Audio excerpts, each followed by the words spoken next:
Yeah, yeah. Hey everyone. Thanks very much for coming along to IoTeaLive. It's been a while, so it's nice to be back actually. You can blame taking jobs and then leaving jobs is the thankful part of actually coming back and doing this again. But spurred on by the release of the new Raspberry Pi Pico W, the added Wi-Fi version of the Pico with the RP2040 board that Cliff's holding up there, in fact. So what we're going to do today is pretty much the same as what we normally do, only I'm going to be soldering up my brand new Raspberry Pi. And in fact, if I get the feed up, then oh no, where is it? There. Oh no, it's not. It's there. And then this screen there. Hello, you can do it. You can do it. Oh look, there we are. So that is going to be my feed just there. Oh, see, this Stream Deck, there's a bit more news as well because I'm using an actual Stream Deck now. And I'm beginning to regret it because actually it seems as though it's slower than my lovely Pico Stream Deck, which I really should be using being as this is a Pico stream. But that is my Pico Stream Deck with the Raspberry Pi Pico inside it, the original flavour of the Raspberry Pi Pico.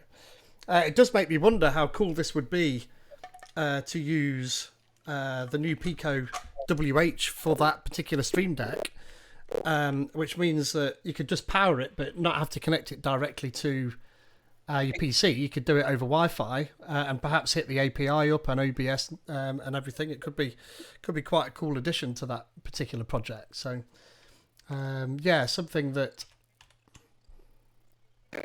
Pete, have the H model on the bottom? No. No. Don't think so. Okay. No, it's the one that's got a Raspberry Pi logo on it. We were just saying before this, so look, we're kind of leaping in before we introduce everybody, but we like doing that. we do. I tell you what, but let's do this. So look, hi, I'm Pete Gallagher, Pete_codes on Twitter. You might remember me from this show and other various things that I do in the community. Across to the side, all the way to the other side, is Maria-Anastasia Mustaka. Hello, Maria-Anastasia. Hello. And in between us, we've got the awesome Cliff Aegis. So you may not remember us actually because it's been that long. I barely remember us. But it's good to be back. There is a chat, and in fact, it's been so long since I've done this that I forgot to. I've got it open. Have you? I've got it open. Do you want to man the chat for a bit then before? I'll man the chat and the users and everything else. I've got it covered. Yeah, perfect. You do that then. You sort the chat out for now, and Maria-Anastasia, obviously, feel free to do that as well. But Cliff has already got it open, but by all means do. I won't get mine open at the minute because probably magic smoke will come out of my PC because it's doing too much. So look, today we're talking about this Raspberry Pi Pico. So we were talking just before the show started. This Raspberry Pi on the left-hand side, and in fact, if I get Zoom it open, it'll be a little bit better, won't it? Look, so Zoom it. There we are. And we can zoom in. Look, so this one on the left-hand side, this one. This is the regular Raspberry Pi, and you'll notice that it's got this style of connector down the left-hand side. And these are specifically designed for manufacturing purposes because you can surface mount this version of the Pico to a surface mount board, or it's got the 3-hole version that you can work with. In 2021, though, they released this version, which has just got the headers already soldered in. This is the H version. You can see it says Pico H down here. So that's the difference between these two. Spec-wise, they're identical. Although you can see that there are some minor differences. The resistor packs here look ever so slightly different, but that could just be the batch that they went through. I think all the traces all look pretty much identical between them, so I don't see there's a great deal of difference. And then over here on the right hand side we have the brand new Raspberry Pi Pico W with this extra piece on it, which is the Wi-Fi chip. Actually, this is Wi-Fi and Bluetooth, but they've just not enabled the Bluetooth yet. So we are looking forward to that appearing in the future. But Interestingly, I think the quote was that we were looking to enabling it in the future. So it didn't seem as though it was on the roadmap. It was just like, well, it's in there, we may do, but we're not promising that we're going to. So I'm wondering why they wouldn't be more inclined to say we definitely will do, unless there's some limitations perhaps with the chip or the process that is in the chip to control it.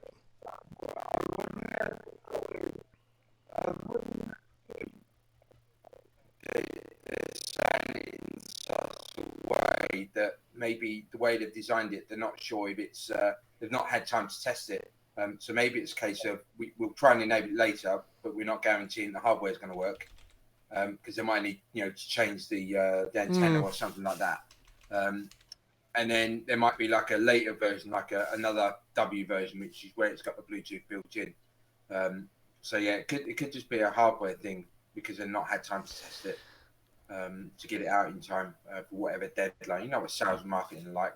You give them a deadline, they hold you to it. Yeah. So it could be something as simple as that, rather than because I can't imagine the processor having any issues because it's just going to work over a bus, isn't it, of some kind? Like You'd have thought so. So a bit like when you or it could be like the ESP32 when you have issues where you've got the Wi-Fi and you can't use Bluetooth or something like that. Yeah.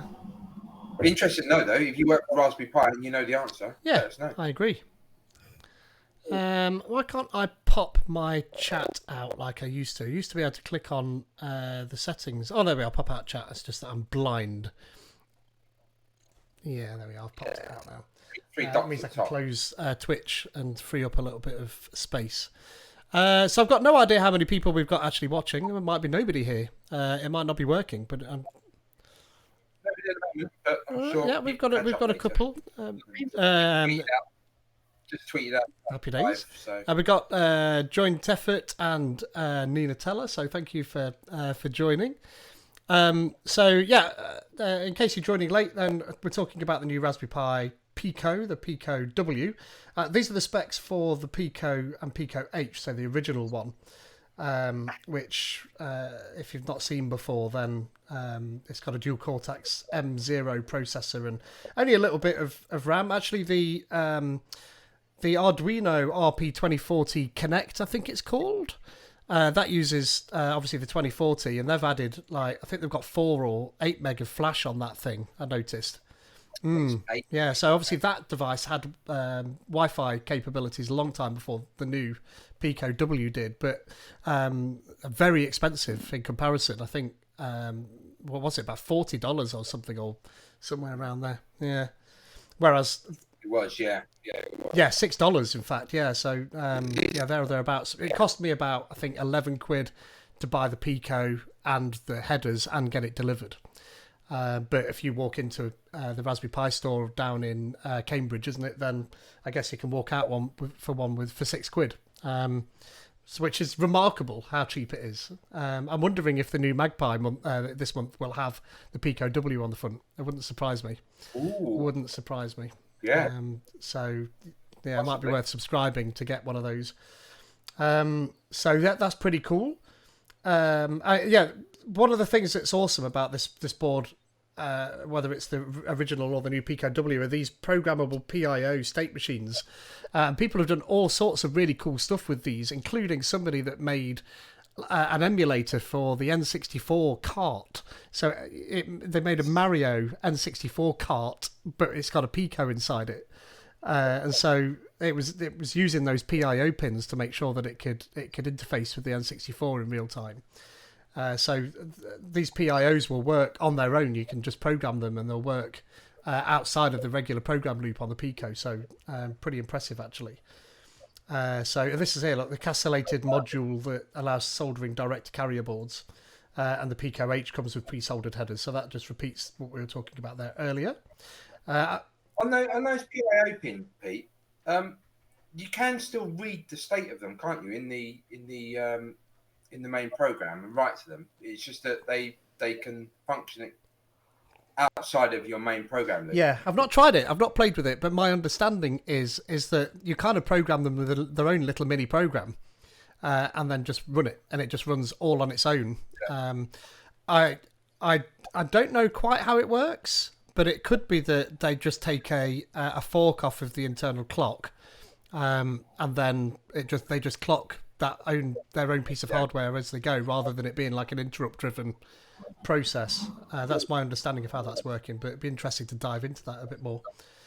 There's some pinouts here. The pinout won't have changed between this one and the Pico W, although I think I saw something about a shared couple of pins, but I know I fell across this where the USB is doubled up.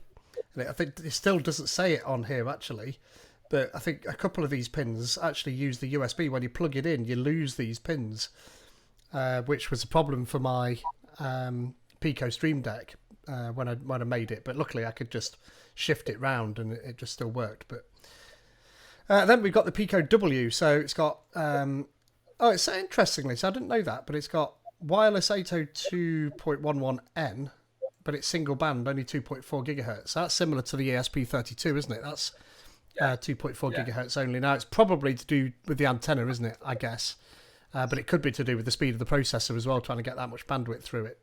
But it has got WPA3, and interestingly, it's got a soft access point supporting up to 4 clients. So that theoretically means that you can connect to its own wireless access point, so it can broadcast a wireless access point, and you can connect directly to it. Yeah, that's what I'm reading there. That means that you can have other devices nearby that connect to that. Yeah, and then that can be your host up to whatever it is. Yeah, potentially. That's handy, actually. Yeah. SPI wireless interface. Due to pin limitations, some of the wireless interface pins are shared. The clock is shared with the VSys monitor, so only when there isn't an SPI transaction in process. I mean, this is quite small looking. So shout in. Oh, there's Dean Ellaby. Look, bless him. Shout in the chat if this is too small, and I'll zoom in. In fact, I'll just do a bit of a zoom anyway. But the problem is, it's got this blooming menu on the left. Oh, it does disappear. Oh, that's good then. Right. Somebody's done good work. The documentation, by the way, at Raspberry Pi is fantastic. They really go to town on the documentation. Reminds me a little bit of what Microsoft do with their documentation. Yeah, it's good. Some of the cloud providers aren't as good, are they, Cliff? No, don't say that. Martin Beebe will get really upset. He can get upset. He can get upset. He can call me, and I'll talk him through the problems with the AWS docs. Yeah, I like it. Yeah. Did you see our friend Christos Mathis? He's across in AWS. Yeah, Principal Keynote something or other he is, which I thought was a cool job title. Yeah, how about that for a job? It's really cool. What do you do? Keynotes. I know he picked that out earlier. Christos is a friend of the show, but he's good as Christos. Yeah, we like Christos. Yeah, good guy. Your part of the world.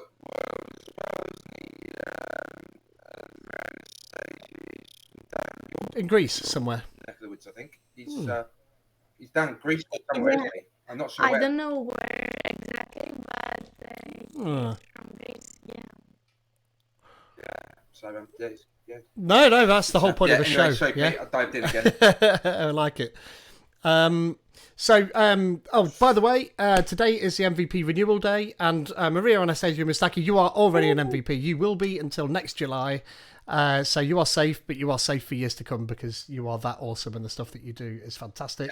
Yes. Cliff and I, we received our renewals today. We're both fantastically humbled and pleased that we were renewed. I do think that the system was broke if we didn't get renewed, because I think both of us have done quite a lot. But we never take this for granted because, the stuff we do isn't to become an MVP. The stuff we do results in us being MVPs at the end. So it's just an added bonus, really. We love doing this sort of stuff, all three of us. And Maria-Anastasia, I've been following the stuff that you've been doing, teaching robotics to students and stuff, and it's fantastic. I'm hoping that more recognition for that work that you're putting in there is coming your way as well. So do keep up that excellent work. It's awesome. I love following your Twitter and Instagram feeds with the stuff that you're doing on there. So, and also Maria-Anastasia, aren't you rocking some new Elgato kit? Yeah. How are you guys getting all this? Hey, I'm not. A blank desk. I had to buy mine. So Elgato, if you want to send some stuff my way, then then absolutely we'll take that with open arms and name drop you as much as you want us to do that. But Maria-Anastasia, do you want to say what you got? What did you get?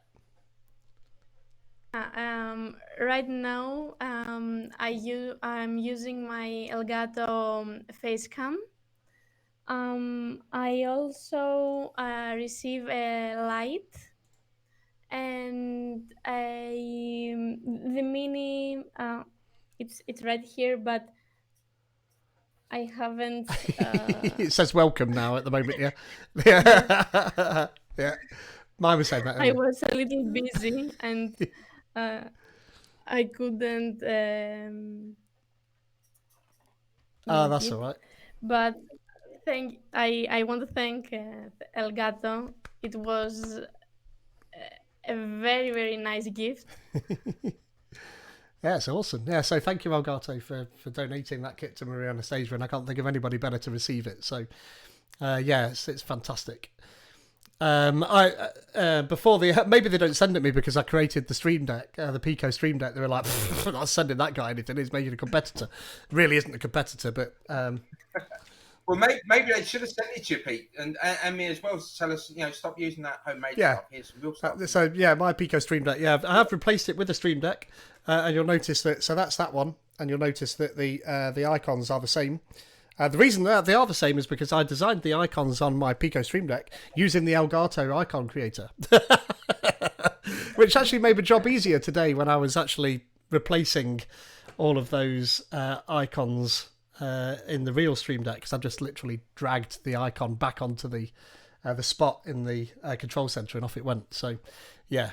I believe the Awesome Pack contains a Facecam, key light, Air, and Stream Deck Mini. The Awesome Pack. Yeah, so that must be it. Yeah, and Cliff definitely wants one of those. I mean, I love the key light. Really helps because look, if I turn it off, and geez, it's really slow. This thing is, so it'll probably take 6 years. There we are. So now I'm in the dark, and you turn it back on again, and it really does make a big difference. What I'd like to know is why this is being so laggy, though, because I pressed that ages ago, and it's still not come back on again. And now it's just got an exclamation mark against it, so I have to sit in the dark and wait. Not entirely sure what it thinks. There we are. No, it's come back on again. It'll probably go back off now. Press it twice or something. So yeah, it seems to be a bit laggy every now and again, and specifically on this. But it might just be that it's doing too much. But hey, it's okay. Could be your Surface Book. No, actually, I mean I've got the two PCs set up. So I've got the Surface Book, which is sharing the screen just here, and then I've got my Surface Pro 4. Which is, yes, quite an old machine, but works quite well for this. That's doing the streaming side of things, and it's also got the camera and the OBS running on it and everything. So it's doing quite a lot, but it shouldn't be too bad at what it's doing. It was all right before. It just seems to be struggling with that. So, oh well, it'll do. It'll do like that. So, let's go back to this. Tell you what I'm going to do is I've got... all of the bits all set up down here. I don't know if I could point that far enough. That's a little bit better, isn't it? So I've got that's the old Pico with the little Raspberry Pi logo on it. That can go to one side. But what I've got is my soldering iron, and I've got a soldering. Well, if I don't burn myself, then I've not done it right. There is that. And a bunch of wires, which we'll come to in a bit. But so I've got two of these because I did my shopping at the Pi Hut and Pi Moroni, which is where everybody should be buying. I've got mine just from Pi Moroni. Yeah, well, it's good. Yep. Thank you to Pi Moroni for sending it out. I got it next day. I mean, snap. I mean, they must literally sit there, and as soon as they receive the order, stick it in an envelope and post it to you. Yeah. They are good. Yeah, super impressed how quick it arrived, and yeah, but I wasn't clever enough to go and think about going shopping elsewhere. I think it's just Pi Moroni, you just think I want one of these, and it arrives, doesn't it? Yeah. They charge a credit card. Yeah. I wish they did just do that because it'd be a lot easier. I'd be happy if they just set direct debit up and just. The problem is I would spend even more money, and I already spend far too much money with them already. So, yeah, that's fair enough. But what I'm going to do is I'm going to solder this thing up. And while I'm soldering this thing up, I will try and talk and not burn myself. But Maria-Anastasia and Cliff, you can do the talking at that point if you'd like. Because So what are you gonna? Why are you starting to solder up and set up? What is it you're gonna do? You're gonna solder the headers onto the board. Yeah, so we've got the Pico itself. And I see a couple of buttons. Yeah. LEDs and some resistors. Yes, and some wires, and a breadboard. So and a breadboard. We have various different bits all together. Actually, interestingly, the header pack from I think Pi Moroni comes with the debug pins as well. So you'll notice that on the Pico, if I get it a little bit closer, up here, there we are. You should be able to see. There we go. Can you see? You can see my screen share, can't you? Yeah, good. Yeah. So you've got three pins in the middle there. Yeah. So that is like, I think it's like JTAG debugging, but maybe not actually JTAG. But that sort of idea. So that's what that's all about. So, but I'm not going to solder them ones on. So that can go off to one side as well. But what I'm going to do is take these two headers, and then we're going to stick them in the holes down here. So you can see again, it's castellated. So we can solder these surface mount or through hole. Don't worry about it being out of focus because you can still see that. But I'm going to go through hole because I've not got surface mount reflow set up. But have you seen what people do for reflow setups? They get an iron and turn it upside down and use that. It's pretty cool. Yep. It's a good idea. I've done Have it. you? Did it work? I've done it. Yeah. It was. I did it when I was in my apprenticeship, so years and years ago. We had it was a big metal kind of really old-fashioned iron, and yeah, we got shown how to use it then. So, Pete, can I give you a hint and a tip? Yeah, you're going to tell me to put it in there. Yeah, do you know why I don't do that? Because I did that one time and it melted all of the holes that it was in. Yeah, see, I've got one which is purely just not for bad. I have got one underneath there. That's what I do is. I don't do that. There's my one for soldering. You can see it's all melted. It's all brown and dirty and horrible. But that is my one that I use for solder. Because otherwise, you solder them on, and then the pins don't fit in the holes because they're slightly. That's right. But what I tend to do is I do. Oh, hold on. It was on sleep mode. There we go. No, it's not. You gotta live soldering. Yeah. Hold on. There we are. I think my there we go. I think the connection to my the base station over here breaks every now and again, so that wasn't actually warmed up, even though it said it was. Which sounds completely safe. The high voltage soldering iron with a dodgy connection. Yeah, completely safe. Yeah. No, I'm assuming that's lead-free solder nuts. It is. Yeah. Free solder now. No. No, it turns out not. No, I have. Where are you? There you are. Contains lead. Yeah. No. I if I can get it, I still prefer the contains lead one because it flows better. Yeah. I don't know why. No, it does. You're right. Well, because it's got lead in it is why. But I find that lead-free solder still, for me, still isn't quite there. And we're not dead yet. But that pink, it's pretty wonderful. Yeah, I like it. That's a good. But the real, yes. Yeah. So that's not flowed particularly well because my soldering iron isn't great, but it's not too bad. So look, Cliff, what I do is I just do one pin to begin with on both, and then I get them right with that one pin, and then I'm all right after that. Yeah, I'll do that. I just have a sacrificial. Yeah, I like the idea. Yeah. I work along really quickly so it doesn't melt anything. Yeah, it's not a bad idea. So that's.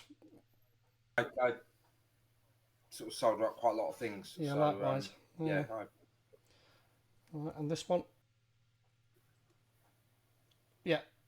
Podge your soldering iron into the camera. So well, it's all the way up there. It's not too bad. Yeah. Oh, okay. It's good. This. Okay. So anyway, you're going to solder up the headers on the board. Yep. And then I see we've got a red and a blue LED, a couple of buttons, a couple of resistors. So I'm guessing a 220 or 330 ohm. 220s, yeah. 220s, okay, nice and bright. You can tell if you're not into IoT, then there's you need the power comes out of the pin of the Pico via the resistor, and then through the LED, or the anode and cathode, the LED, and down to ground. So you can pick a different resistor to give you a different amount of current that will flow along that leg, and how much is passed through the LED, and how much is wasted effectively by the resistor. And passed off as heat. So if you have a lower resistance, the LED will shine brighter. Higher resistance, it'll be a little bit dimmer. So you can pick your resistance, give the brightness of the LED. You obviously have to be a little bit careful of the rating of the LED as well. To make sure that you haven't picked like a rare old germanium one that can only take like a few milliamps, as opposed to they look like 20 milliamp LEDs. So yeah. But while Pete's attempted to burn himself, so what we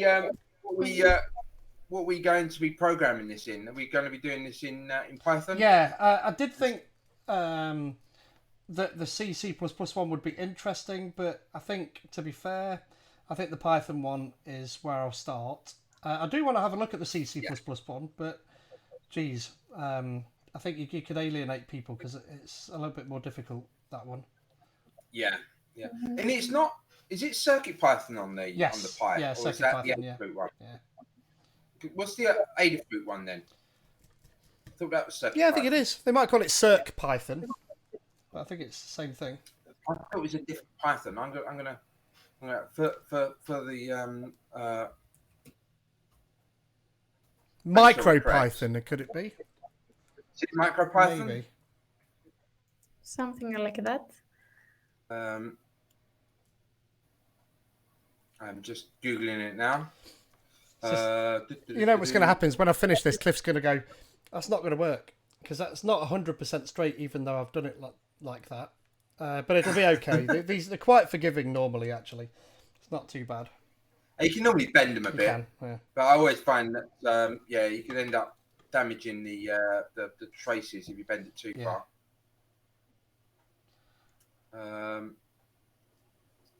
You know what?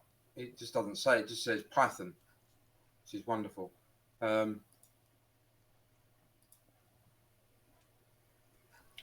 Maria-Anastasia, do you do any soldering with your students?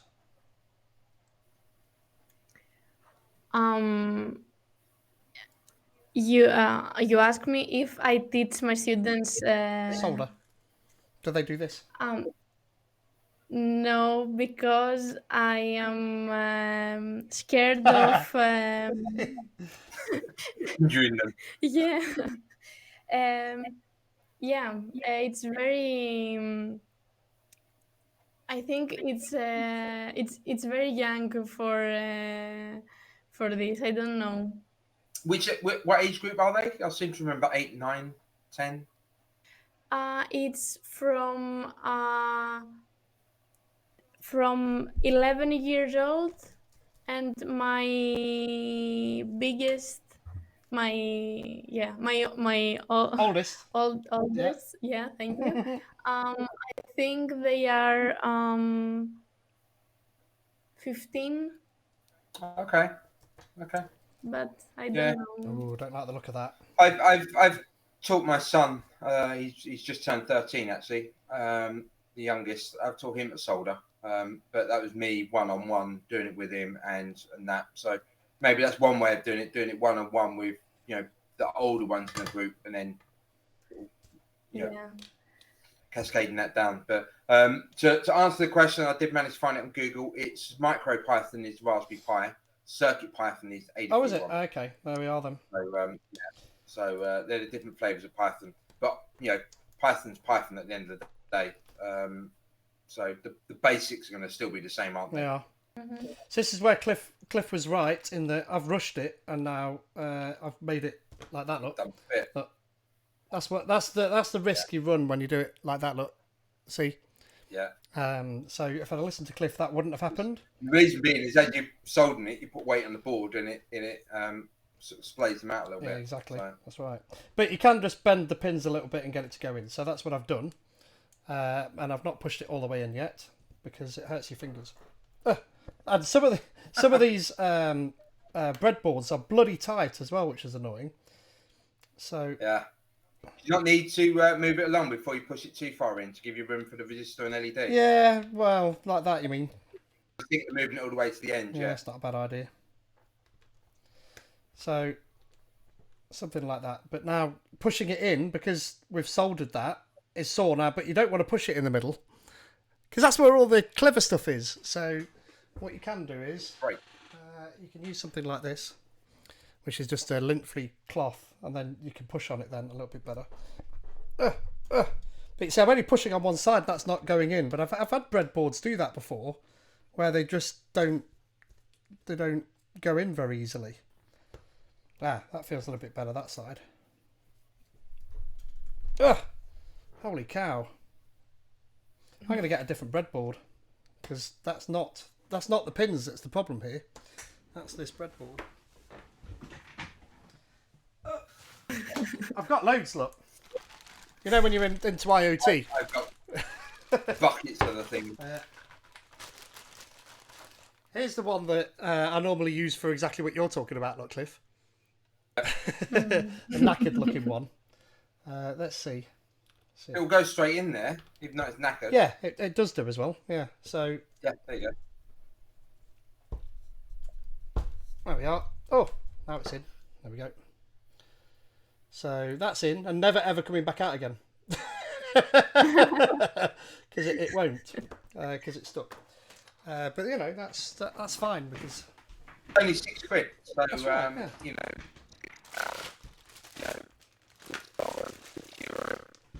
Yeah, exactly. So when we're allowed to order more than one. Yeah. When I was on there the other day, I was looking because I do need a couple of Raspberry Pi 4s for projects, and you still can't get the love money. Yeah, they're hard to get. It's it's rather upsetting. Many hammers, many hammers would be the way to get it to go in. You're right. Every time okay. Look, I'm the bloody moderator. I shouldn't need to agree to the moderation rules. So I don't need these. So I'm not going to solder the other one because watching me solder one is enough. So I'm just going to double check, make sure I've not got any bridge connections, and I've not. So I'm going to save the world by turning off my iron. And that's that bit finished. So all of that. You didn't see that, did you? What happened? Nothing. Nothing. I'll watch the stream back and find out. Good. Well, so what I've not done is push the wrong Pico into the board, so that's good. So a bunch of wires and stuff like that. But really, the first thing I want to do is actually flash this thing from my machine. So I've got a micro USB cable, and we can plug one side into the hopefully still functioning Pico in there, and then the other side. I didn't check actually. It's still micro. Yeah, it is. Yeah, rather than USB-C. I'm running low on those cables now. I'm going to have to buy some new ones because they've all gone missing. Likewise. All died. Yeah. Yep. Exactly the same problem. Yeah, right, so I've plugged it in and it went doo-dunk, which is good. So what we're going to do now is follow the instructions. So I've not done this, not for this Pico. I have done this for the original Pico, but I cannot remember what it was I did. So this is like starting again. But I like this as an idea, to be fair. So look, I've got a bit.ly for this particular thing that I'm looking at on the screen here. So that's on the screen now. Well, there you are. So bit.ly IoTeaLive Pico W, and that will take you to this documentation page for the... yeah, that's a really good idea.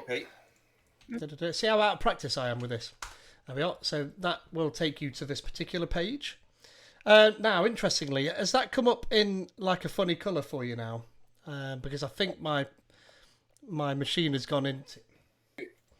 Yes. Yeah, you've got like a yellow on the... I like it. But what it is you blue dip light your browser in Magnolia. So I'm going to turn that off. Actually... Because it's late at night. It is, yeah. It knows that I'm tired. You used to be able to do this, you know, from the quick actions down in the right-hand side, but since Windows 11 removed pretty much everything useful, you can't do that. So I can do this, look, and then you should find that goes back to a nice colour, but I'll never sleep again. So that's what that's about. Right. So this is the documentation we were talking about earlier, and at the bottom of this, it gives you some documentation about the Raspberry Pi Pico here. But I thought that would be a link, but it's not. But you can go and edit this on GitHub, so you can contribute to this docs, which is great.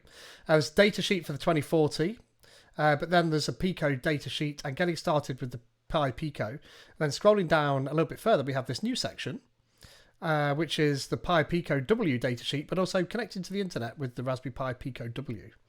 So this is the documentation page that I was talking about earlier. So I'm going to make a bit.ly for that. IoTeaLive -Rasppi docs.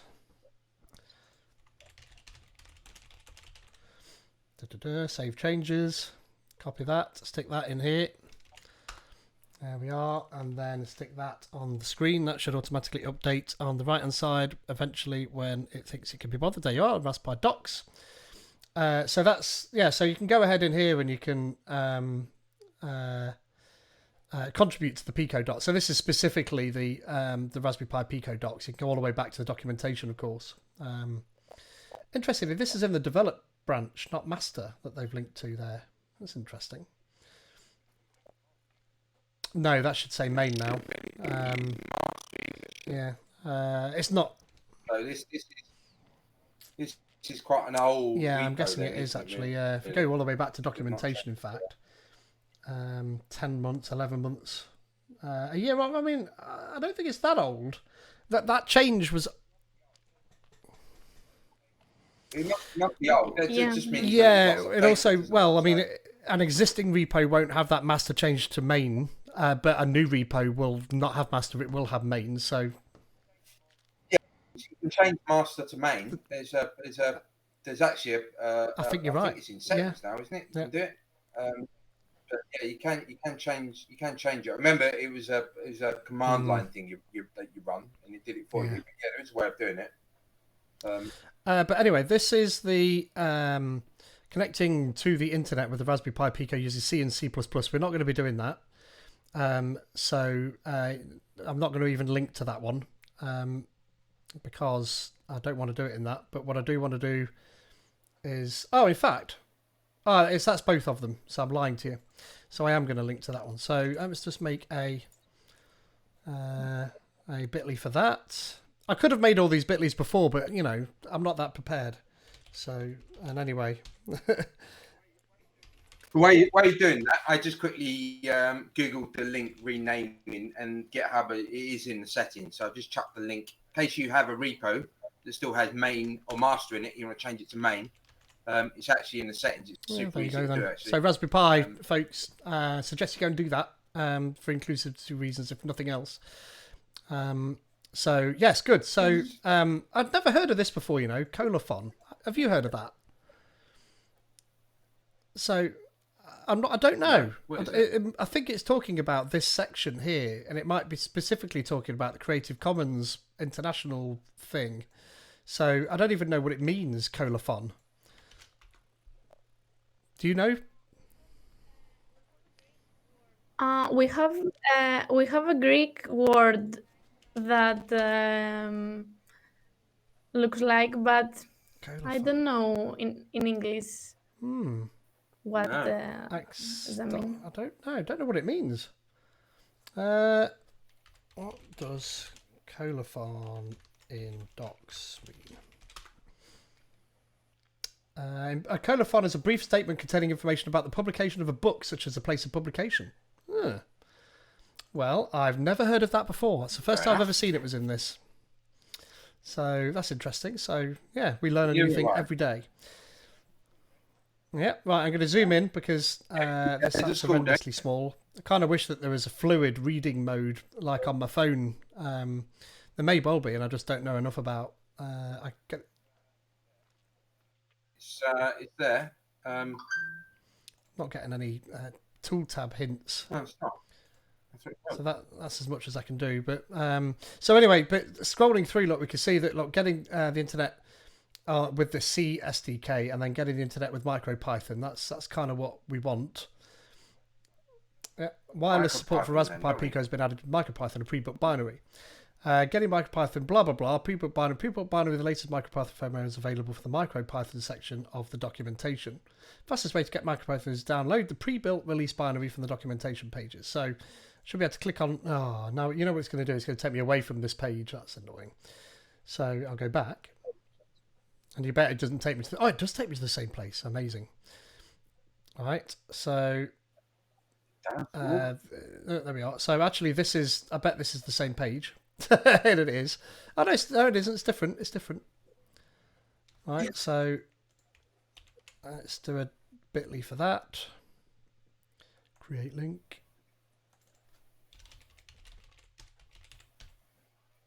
Pico docs, maybe. Or did I do that one already? We'll find out in a minute, won't we? No, I didn't. So you can go check that one out. And this is this link at the top of the screen in a second. Pico docs. So 2040 Raspberry Pi Pico and Pico W, MicroPython, getting started with MicroPython, pip, datasheets and forums. So even then, although I do love the documentation, that link that they said there, look, the quickest way to download it is to get the binary for the documentation pages. Leaves you, if you're new to this, it's like, I don't know what to click at that point. So I'd suggest actually it took you directly to where you need to go. Getting started with MicroPython be what I'd guess, but yeah, like you say, it should really just take you straight to that page. Yeah, I agree. You can program your Pico by connecting to a computer via USB and dragging and dropping a file onto it. We've put together a downloadable UFT file to let you install MicroPython more easily. So let's see now we've got download the correct UF2. So you need this one, the Pico W with U requests and UPIP pre-installed. It says, which I'm guessing these are the extra pieces for the Wi-Fi. So I'm going to click on that.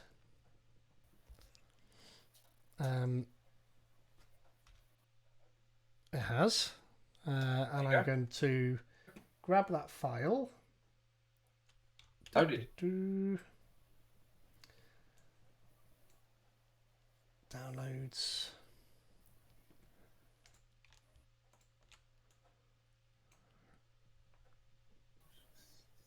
And then a bit of redaction, so you don't see all the different things that I've got on my computer. But if I bring this down onto the screen, then we've got the Raspberry Pi down here in the bottom left-hand corner. That's taken D as the drive number. Interestingly, RPi RP2, Raspberry Pi Pico 2. So it knows it's a Pico 2, which is good. The file I've downloaded is this one here, the RP2 Pico W. And all you need to do is drag that onto here, just there.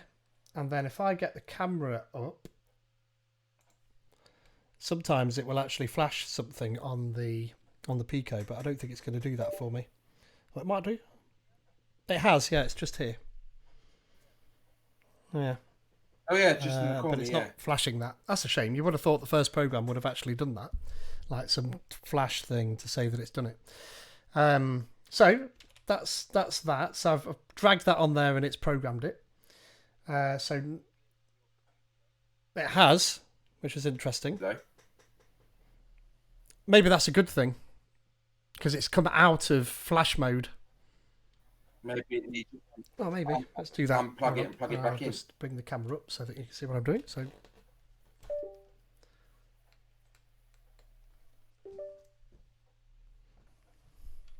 It is doing the bibung thing. I still don't have a Raspberry Pi Pico. But so I think there's a button on there where you've got to hold it for programming it. Yeah, I think that's it. So it's in some sort of it's running mode at the moment. So perhaps the docs will actually tell us that. So let's go back to the docs. Go ahead. Look, see. Then go ahead and push and hold the boot cell button and plug your Pico into the USB port. Release the boot cell button after the Pico is connected to a mount as master. And drag and drop. You've done that. Well, it was in that mode anyway. You're now running micro. You can access the REPL using USB serial.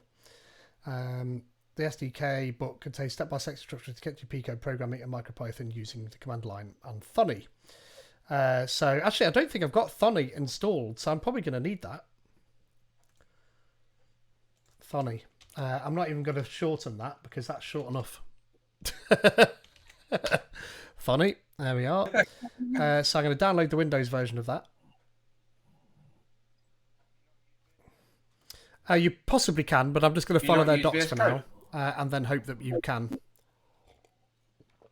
And now it's asking for the install mode. I'm going to install just for me. And then now we need to run through this. I don't want a desktop icon, just install. And nicely, that of course, the links that you're going to get from places like the Raspberry Pi website are going to be safe and vetted by the folks at Raspberry Pi. So these downloads that you're going to get aren't going to install all sorts of malware as well with them. We've all seen these applications that suddenly want to install a VPN for you and things like that. Just be careful when you're installing stuff from the internet. If perhaps you're not that experienced or you're a younger member of the audience, then just bear that in mind. But we can pretty much trust what the Raspberry Pi website is linking us to, but always bear in mind what you're installing. So that is busy downloading.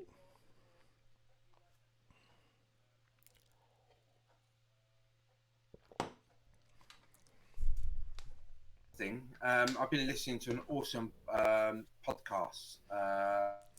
Carl Franklin and others are doing to the point where my kids love listening to it every week in the car on the way to and from school. It's that funny, but some of the scary things that happen in the world of security. Oh man, I leave you to go and listen to it. The folks in the chat, can you tell me if Cliff is coming out jerky or not? Because at least when I'm looking at the screen on the streaming machine, it looks like he is. Maria-Anastasia, can you just give me a wave? Yeah, you don't look as bad, but it is still a little bit jerky. So do let me know if folks are looking a bit jerky, because I think this machine is struggling a little bit for some reason, and I'm not entirely sure why. I think closing down Avast might actually help. So I'm going to turn off Avast. Turn off all your safety nets. Let's do that. And disable for an hour. And that's going to pop up on the screen, or at least it should do. Over on here. Now we have to probably slow down the stream for a minute, but you'll be right for a minute while I do that. Oh, it is. It's being really slow for some reason. Okay, stop. Right, so that should aid that stream there a little bit. Right, cool. Right, so great success. It says it's finished. That's installed. So that was funny. So that can go disappear. So we've done that, but now it's saying we could look at the SDK book, but I'm actually hoping that we could do it here. So Raspberry Pi Pico is a boot cell, so that's doing what we've pretty much done there already.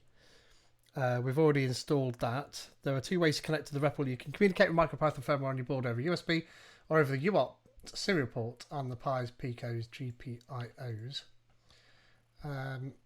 It will sit and wait for you to connect to it and tell it what to do. So you can load a Pi file from the board, connect it to it over USB. So that's good. MicroPython is equipped with virtual USB ports. So if I... Oh, look. But that's no good because this is talking about stuff on Linux, which is no good. It's actually got Linux. But Linux, if I load up dev/TTY is a Linux.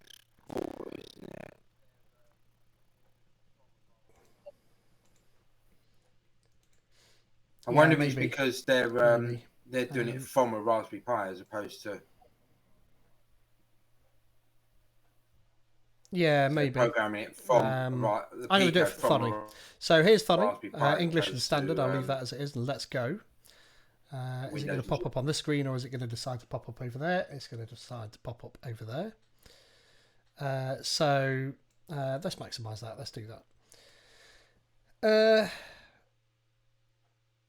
So I was just looking at the menus to see if there was something obvious that allows me to connect to that Raspberry Pi, but I'm guessing that we'll have some information in here about Thonny. There we are, look. So, MicroPython port to Raspberry Pi Pico and all of that was commonly used development environments. Thonny is the recommended editor. Thonny packages are available for blah blah blah. After installation, using the Thonny development environment is the same across all three platforms. Remote access. It's suggested that you use MP remote tool to access the device via the serial port. Really? But But I don't want to do that because I'm on Windows, folks. So I'm hoping... No, it doesn't.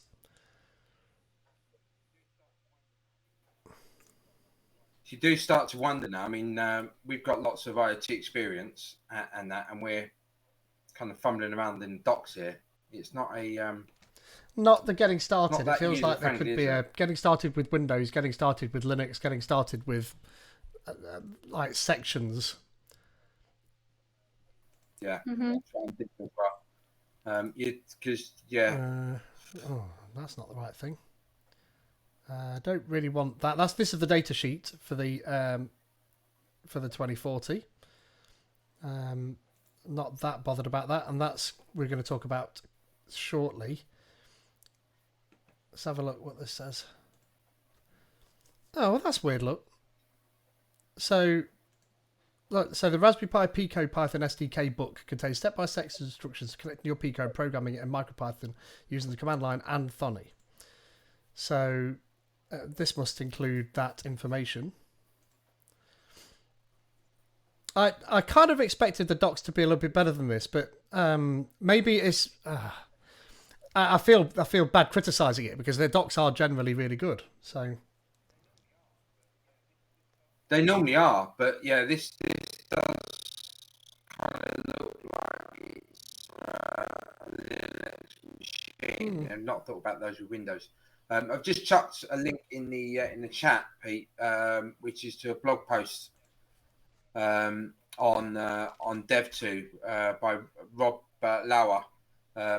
And that's showing Visual Studio, VS Code plugin called Pico Go extension, which allows you to then program the Pico from within VS Code.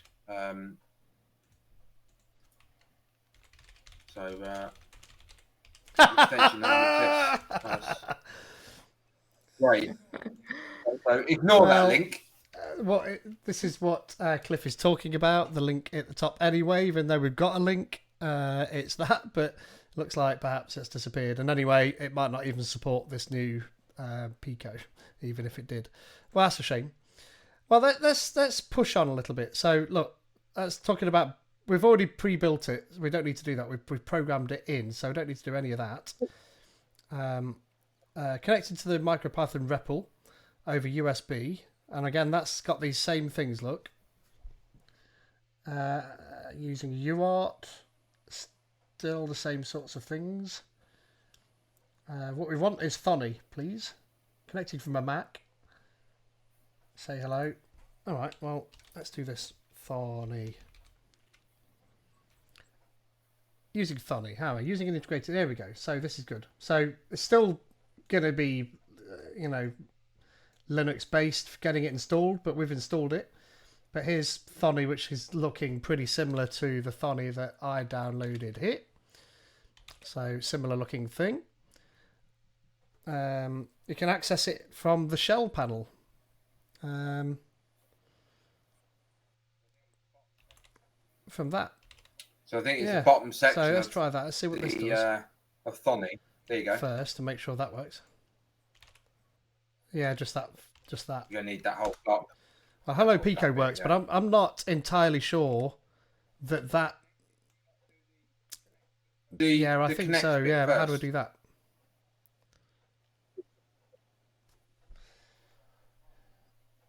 Well, you got to run that command, haven't you? Where? What? The one above? Wasn't there a command above it that set the port? Oh yeah. And click on the word Python followed by a version number at the bottom right of the Thonny. What? Standard mode for some versions. This choice is blah blah blah. I think we're in standard mode for the Raspberry Pi releases. Blah blah blah blah blah. Make sure your Raspberry Pi Pico is plugged into your computer and click on the word Python followed by a version number. At the bottom right of the Thonny window. Oh, okay, down there. I remember this now. I remember doing this. There, look. MicroPython Raspberry Pi. I remember doing that before. And now that's connected. On MicroPython, 5th of July 2022. I mean, that's It is. So that still works. Right, I remember doing that, so that's good. I feel like I could write a doc that took you through these particular steps that we've just done a lot easier than what I've had to glean out of there. So perhaps that might be something I'll create a blog post, perhaps. So doing that, so blinking the LED from Thonny, should we make sure we can do that? You can use a timer to blink. So just all of this code. Do that. Oh, don't you hate that?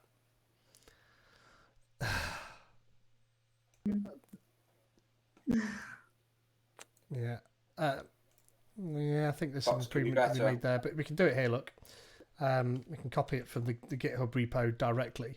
It depends on how you've done this, but I don't know how they've made the site, but it's probably GitHub Pages by the looks of it, maybe, or something, but I think there's probably a better way to do that. Is that what it is? PDF it is, you're right. Yeah, so I just wouldn't have had the line numbers in there, maybe, or I don't know. So it's how they've oh, look, I can save it to either this computer or directly to the Raspberry Pi Pico. You wouldn't, would you? The Pico. Oh, I was going to say, yeah. No, you would. And we're going to call this Hello World, because that is Hello World, but for IoT. So, okay to that. That's saved. Now, I don't know if it automatically runs, because I don't see...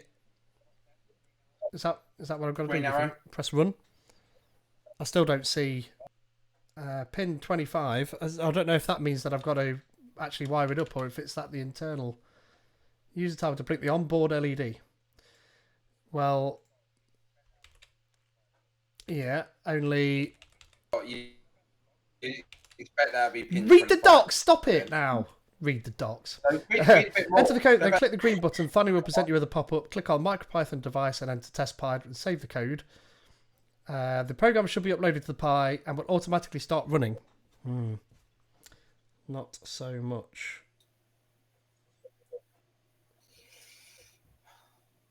No, I'm going to unplug it and plug it back in again. If it's down, yeah. I still don't see a flashing LED, which is disappointing. So either I've broken my Pico, which I find hard to believe, but it's always a possibility. I did. In there with a hammer. I can't. It wouldn't have done everything else. I can't imagine I've just broken just that.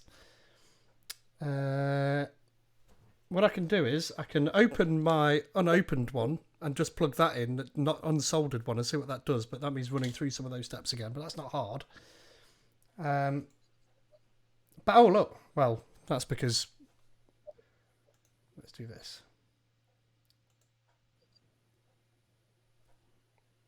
Still no LED. Oh, that's disappointing. But is it actually running?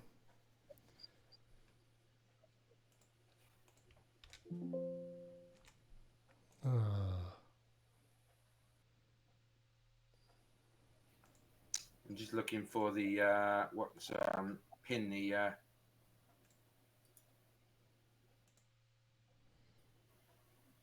LEDs on. It looks like it's on GPI 0. Yeah, they may have moved it. I mean, that would be my... This is the schematic for... Should we have a look at the data sheet? Look.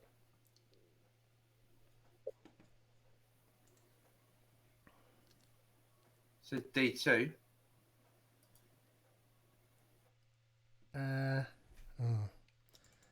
Zoom in. Oh, I want the hand icon. Why? This built-in PDF viewer in Edge doesn't do some of the stuff I'd like it to do. Look at this, us looking at schematics.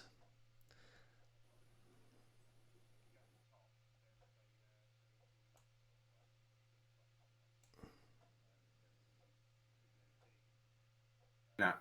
So if you go at the top, there was the see the LED. It's the top left, so it'd be the bottom left of your. Is it? Are you looking at the Pico W data sheet, or are you looking at the? Yeah. Yeah, that's what I had. That's what I got up here. That's weird. I wonder what have I got? That's the Pico W datasheet itself. That's the Rev 3 board schematic. There is one above this. What's this? Rev 3. Oh, another one. What's the difference between these two datasheets then? Well, there's an LED, look. Yeah, GPIO 0 is connected to the onboard LED. And where's the pin out that you had earlier?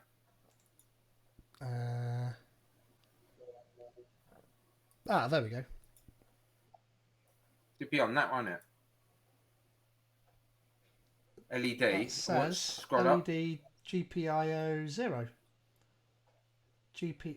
So maybe change that in software. But is that GPIO 0? Because that's GP 0. Is that meant to be the same thing? WL GPIO. Look at GP25 and see what that says. GP25. No. So. Tell you what we could do is we could look at the pinout for this one, for the regular Pico. 25, look. Okay. Oh, geez, really? To 0.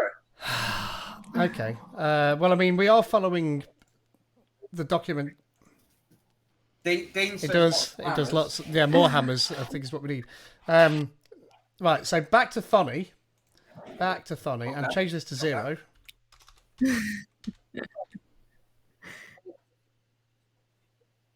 I've still not got a... What's the worst that can happen, eh? I've still not got a flashing LED. Was it? It's hard to know because... I think so. Because if I disconnect it, it says backend terminated.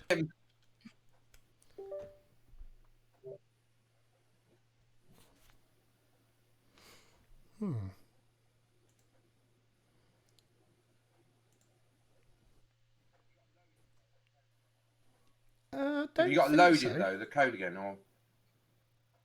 Because stop. Saving doesn't do anything.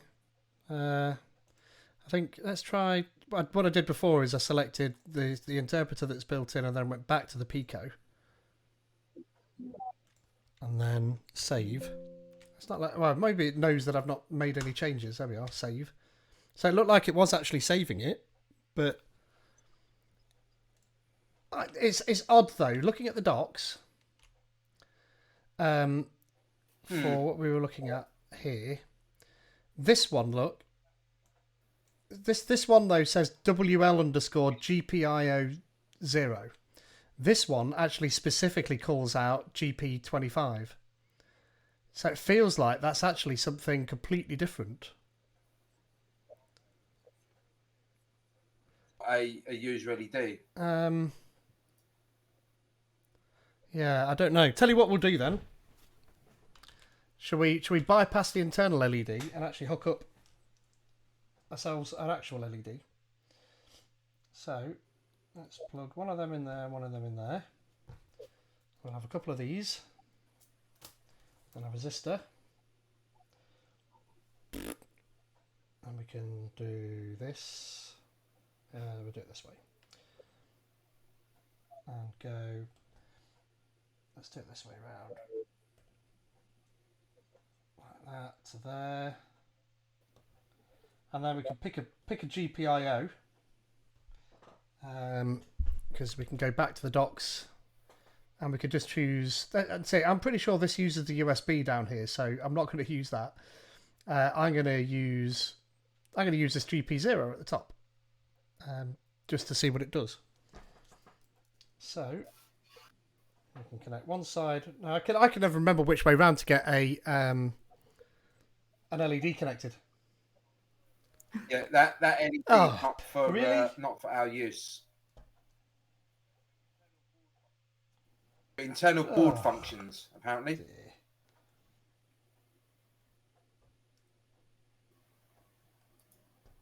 Right, where's ground on this thing? 18. That one. On page 10 of the docs I'm looking at, it says this. I'll put it in the chat. GPIO 0/LED not recommended to be used. So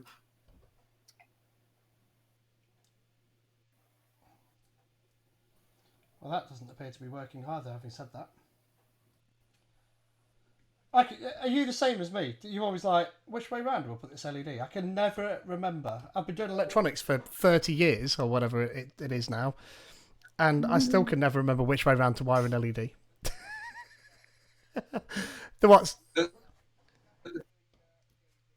Yeah, this doesn't have a flat side, my LED, it's just round. So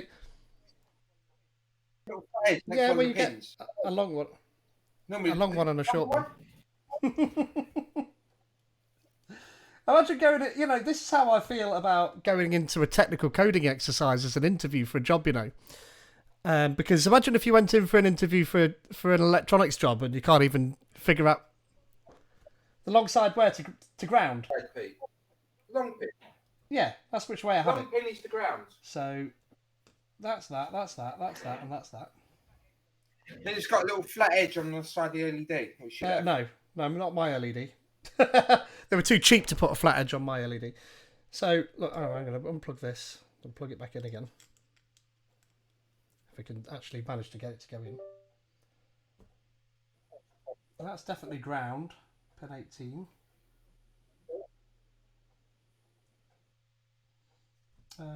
Interestingly, no, it doesn't on there either. So that's still not flashing my LED, but my funny, I've got pin 0 on there now. But is it?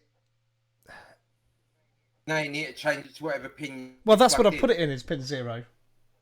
GPIO 0, but do you reckon it's pin 1?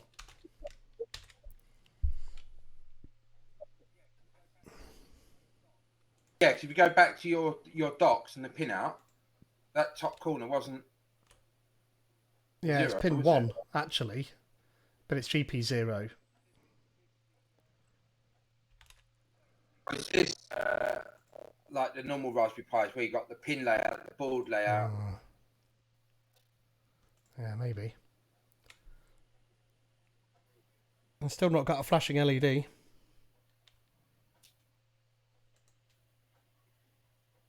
Doesn't sound good, does it?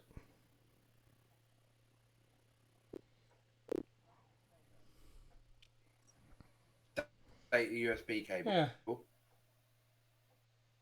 So where's 25? Oh, there isn't one, so we can't do that. I don't need to do anything else, do I? Let's just make sure it's not running on 1 now down there. Nope. Let's just make sure that doesn't need to be the other way around. Oh! Maybe pick a.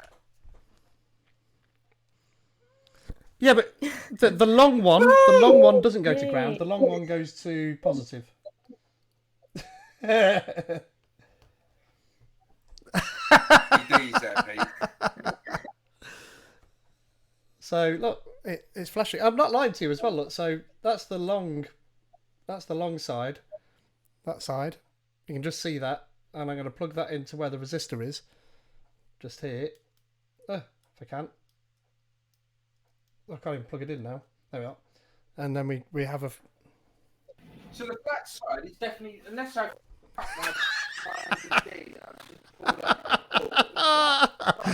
Oh, sorry, Mr. Aegis and Mr. Gallagher, you failed your electronics 101 exam. You've not got the job.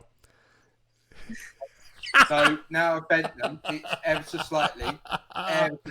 Oh, dear me. So I just go with a flat edge. I'm not sure if you can see it, but there is definitely a flat edge, and I always go with a flat edge. So I love that. Yeah. Well, look, we've got it working. Here you go. I've just thought of a way to remember this now. Yeah, that's true.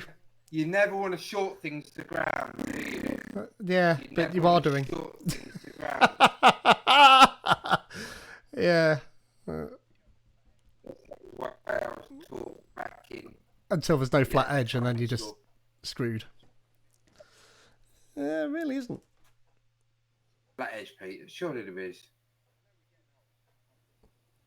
Yeah, even this blue We're one. getting So I've old. got We two. can't see these things anymore. So this blue one does not have. See, I'm rotating it. It does not have a flat side. Just round. LED, it's on the Oh, bin bit yeah, at the you bottom, know, the bit it's that sticks possible out. that has. And I just can't see it. Oh, no, there it has. Yeah, the short one's got a flat. No, it has. It's just. The flat to grounds, because the ground's flat, Yeah, is the way there I you was go. taught. Yeah. I like that. So that works. Although you can barely tell. Yeah. You can also tell by looking actually at the pins inside the LED as well. You're supposed to be able to look at those and be able to tell as well. But yeah, that's that. So look, we've got a flashing LED. That's not that's not all of. Yeah, no. Let's go home. That's not what we're here to do. Because we could do that with the original one, yeah.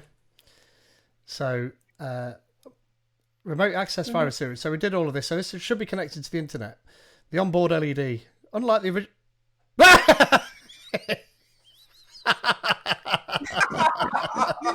Oh yeah. Unlike the original Raspberry Pi Pico, the onboard LED on the Pico W is not connected to pin on RP2040, but it's instead on a GPIO pin on the wireless chip. So it is actually telling us that. That's what that WL means. That's the wireless GPIO 0. MicroPython has been modified accordingly. This means you can now do this.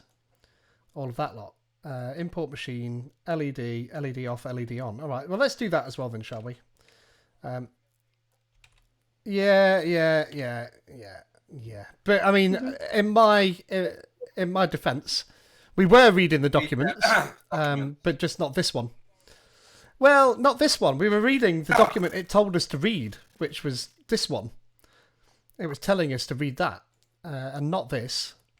So yeah, I mean, this one wants updating is the answer.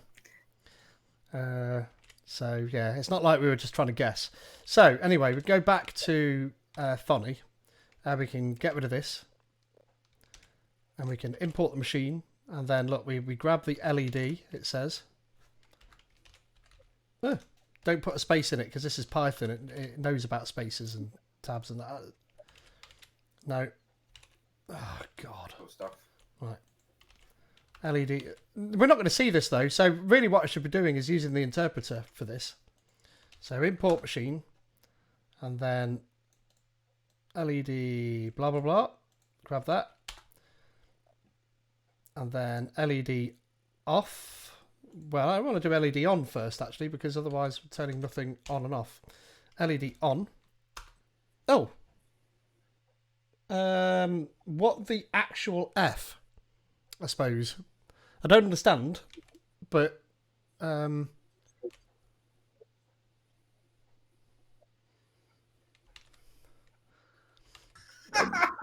don't understand how it's doing that. It wasn't doing that before, was it? But what happened? But now your other LED is just staying on. Wasn't Yeah. it meant to be blinking? Can't even save that now. Yeah, the other one's just not working now. That's because something's going on in here. What happens if I do this? Nothing. It's still flashing. That's mental, man. That's mental. Right, well, it says actually stopped when I press stop. Oh, now if I run it, it's doing that. So we should be able to... We've got... So, what's the difference between from machine? I guess it's only importing pin and timer. We're still going to need import... Yeah, That's so all you need. it's That's doing all it you like need. tree shaking, I think, isn't it? I'm not a Python expert, but I think if we were to do this, that would just have everything in it. But can we do that as well? Does that still work? Yeah, it still compiles. And then we can do LED we Got have, one called so LED, so you have to call it int LED, machine pin LED.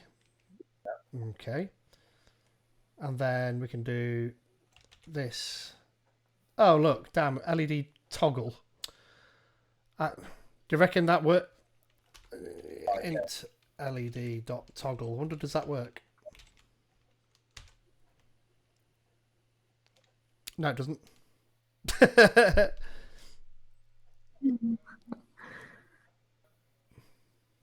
Hold on. Oh, do I need to? Oh, there we go. Yeah. Aw. No. There we I'm go. sure Maria-Anastasia is sitting there being embarrassed by my technical skills here. It's like, what show am I on? No. Got this numpty trying to get his Raspberry Pi Pico to work.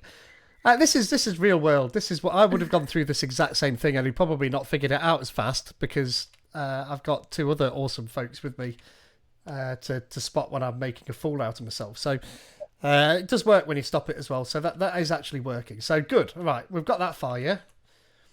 So, oh look, it tells you can do that. To change the current state, however, if you now look at the LED, you what? Exactly, yeah. I know the guy who used to work for Derek at Octopus Deploy, RTFM is what he used to say. So same thing. You can also use the following LED equals machine pin LED. So value 1. This will configure the LED object associated with the onboard LED and turn it on. Okay, so that's what that does. It's just pre-selecting it to turn on. So that's that. So installing, you can use the UPIP tool to install modules that are not present in the default MicroPython extension. But UPIP is installed, isn't it? I thought it said. UPIP is the tool to install modules, isn't it? You can use UPIP tool to install modules that are not present. Oh yeah, import Pystone low mem. Okay, so should we do that then? Let's try that. Well, That. yeah. Click on a little bit further. So that's what we need. That section of code there. Yeah. What is this installing? MicroPython Pystone low mem. I get a feeling we will need this though. Yeah. Okay. Well, you're gonna need those in the. Put these in the terminal then, can't I? No. Yep. Import UPIP. UPIP. And this. Oh, wonderful. No internet, really. We've got no internet because we're trying to install the internet. Well, I don't know what. So we've got to use the UPIP tool to do that. See where it says tool? It is. Is that a clickable link? Oh my lord! Surely we don't have to do this.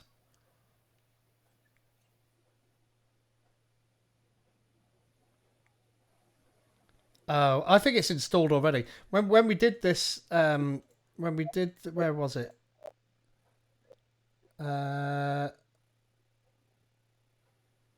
When we said we did this, it said it had it installed already somewhere in the REPL. It said that it'll already put something in there. Oh, look. There, look. That's what I read earlier. So it's got UPIP pre-installed already in the thing that's the UF2 that we downloaded. It's got that already in there. So really that documentation is telling us that if you've not got that version of MicroPython, so you've compiled it yourself up there maybe, then that's what that's doing. Yeah. So we should be able to just run that code down here. Run that. And annoyingly, again, look. Copy it all and delete then just, run numbers. It's going to be annoying, but we can do that. So can I do like a new one and save it over the top, and which one will it run? That's the thing. Oh my god, surely I don't have to do this. Is my most common statement when working with the Raspberry Pi, says Dean. Yeah. All right, I'm going to try this. I'm going to see what it does.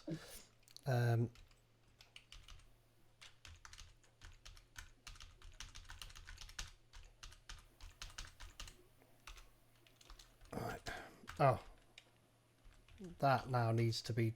Oh, look at that! Blooming out. There's more spaces. And then that needs to be tabbed.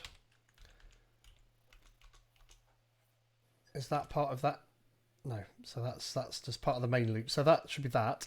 If I save that, then we can save that to the Raspberry Pi Pico. You need. Oh yeah, that's true. Do you not need the wireless LAN? You need to put in your SSID and your super secret password. I don't really want to. I don't really want to do that. But do it off screen and just see if it works. I'll do that. So that's disappearing off the screen at the minute, folks, for obvious reasons. So I'm going to grab my username. See, if I'd have done what Cliff's done and set up a super secret guest Wi-Fi network at home. I've got a one of my Wi-Fi networks is a guest IoT network which I use for all this sort of silly shenanigans. I've disappeared off of. You won't be able to see me anymore, UPair, because for some reason my phone has decided that it's turned off.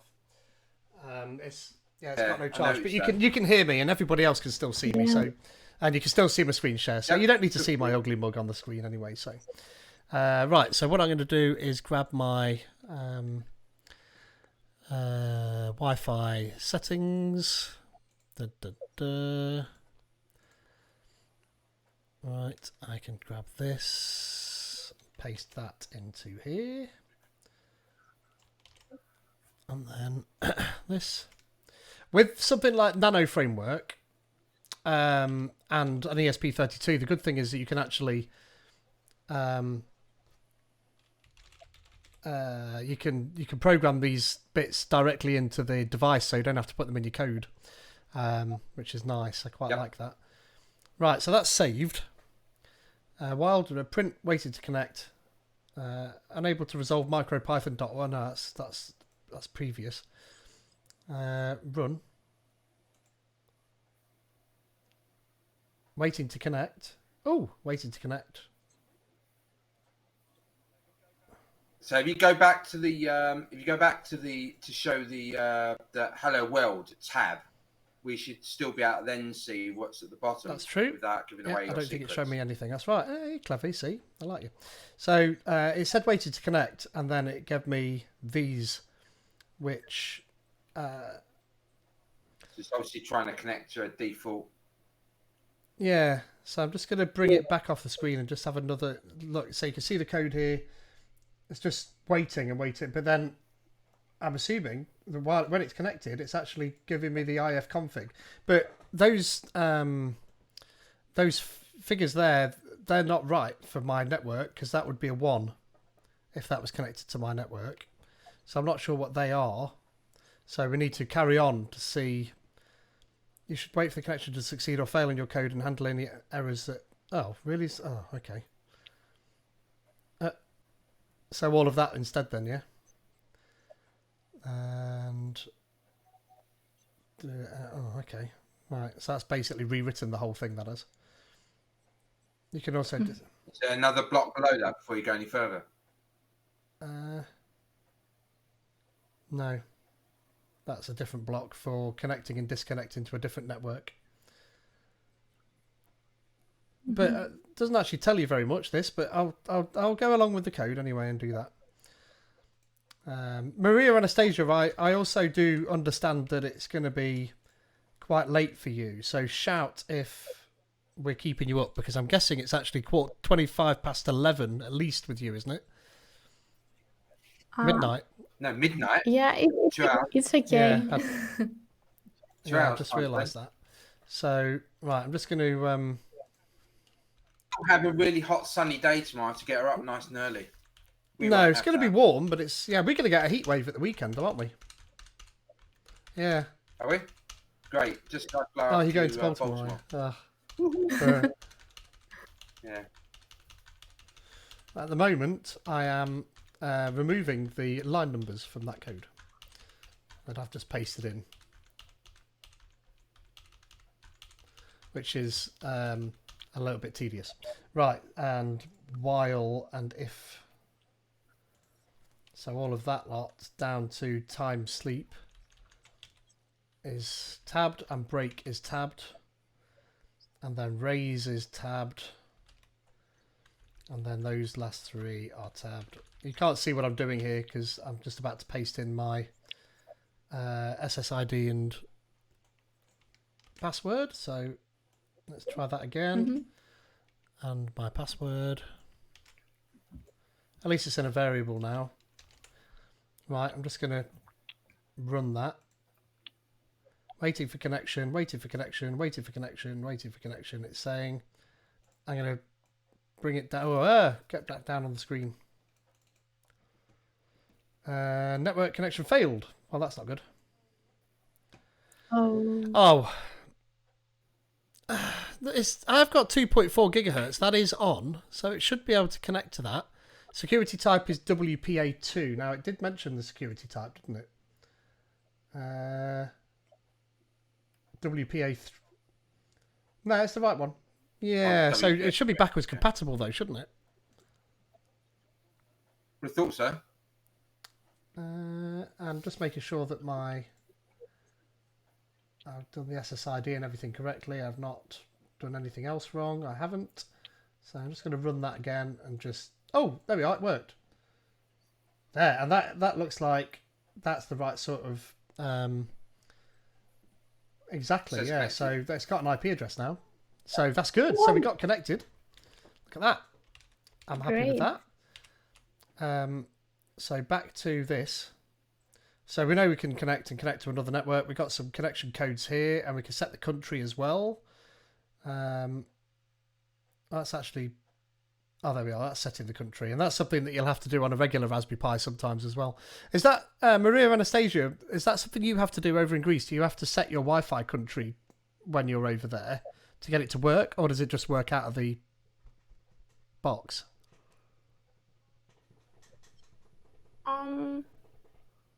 Basically, I but if you don't remember, chances are you probably haven't had to do it. Power saver mode, the MAC address... Right, here we go. Look, making HTTP requests. Create a socket and make an HTTP google.com, print the results. Well, that sounds like that could be quite a cool thing to do. Yeah. So you just need, you don't need all. Oh yeah, a lot of it will be. It's the line but it's onwards. different. Look, if I scroll back up again to the code that I copied a minute ago, look. They've got the SSID and password in a variable, but down here they haven't. They've gone back to that same code, so I do need all of it again and put the. I could. You just use line. Yeah, you're probably right. Actually, onward. you're right. Yeah, just that. You're right. I could just use that. We think. Right, off the screen again. Internet. Line. Well, now it's connected. I could probably, I could just put that lot after all of that lot's connected, can't I? Yeah, actually, so what I can do is, look, I can put this back on the screen at the moment because my stuff's actually gone off the top. So I need to get rid of all of this lot.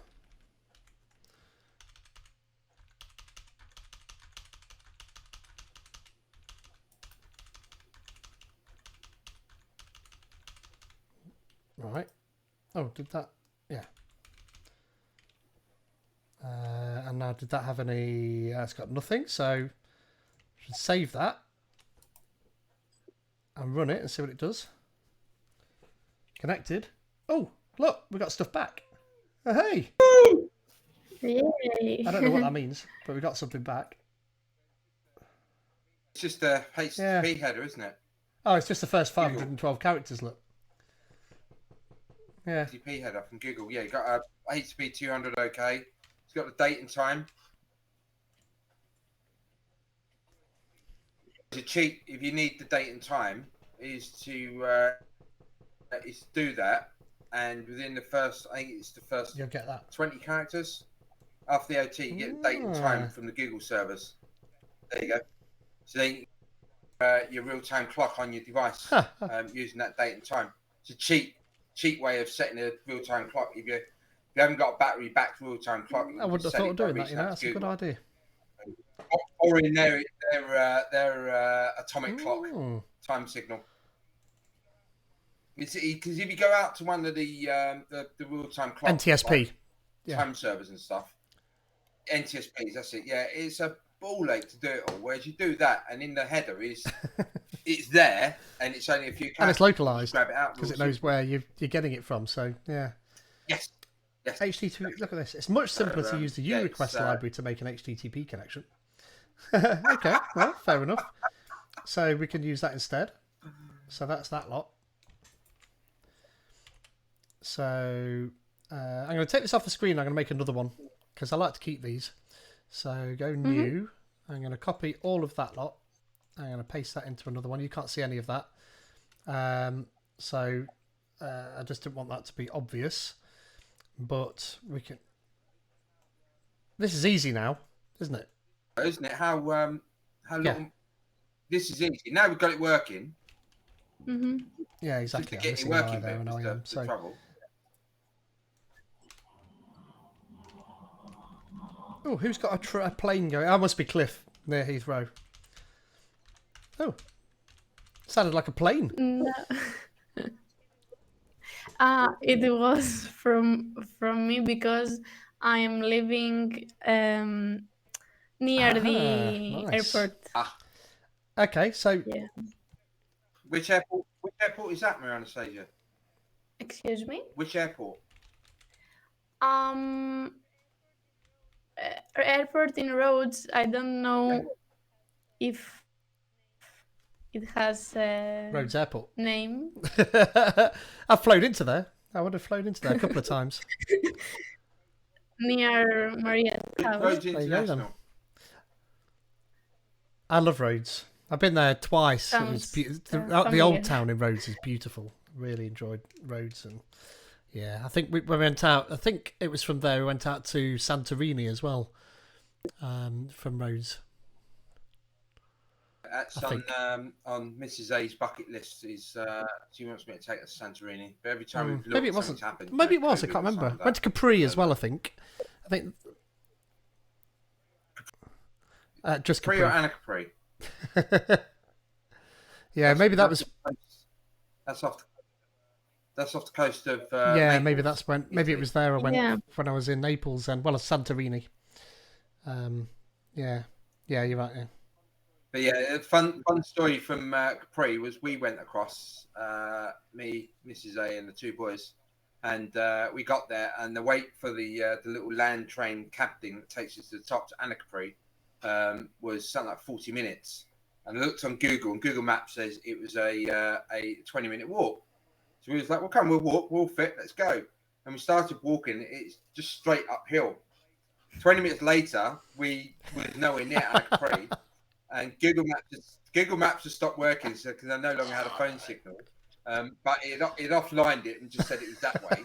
And when the boys started asking, Dad, this is a lot of climbing, what's going on? And I was like, well, you see that motorway bridge up there? It's just beyond that. But I was saying it as a joke. Half hour later, when we walked past the motorway bridge, still climbing up this steep hill, even Mrs. A was a bit angry at me that I suggested we walk. Yeah, it took us nearly an hour to climb up. That's why the queue was really long at the bottom because everyone else knew and we didn't. But yeah, we got ice cream at the top, so it's yum. Good.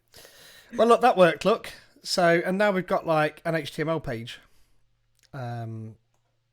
So the actual doc type and blah blah. I don't know what that B is. That might be something. It's telling me about something, but yeah, so there's a bunch of stuff there. That's the entire HTML page. That is. Yeah. Google, yeah. So that's pretty cool. Awesome. That's kind of popular, isn't it? We can even do redirects. Look, in there it says. I'm not going to do that. The URequest library comes with limited JSON support even. Well, that's good. Get data.json test, so we can even get some data out. I'm not going to do that one. So that is important though, because hitting an API up is essentially what we're probably going to be doing. You're not going to be grabbing an HTML page. Ensuring robust connections. This is IoT. We don't do robust, so we can skip that bit.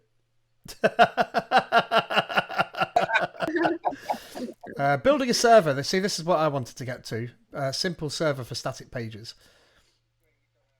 this is where you're gonna send your Pico become the server, and you're just gonna send it a command, and it will reply with an OK 200, and then action that command. Yeah, it's going to flash an LED for us.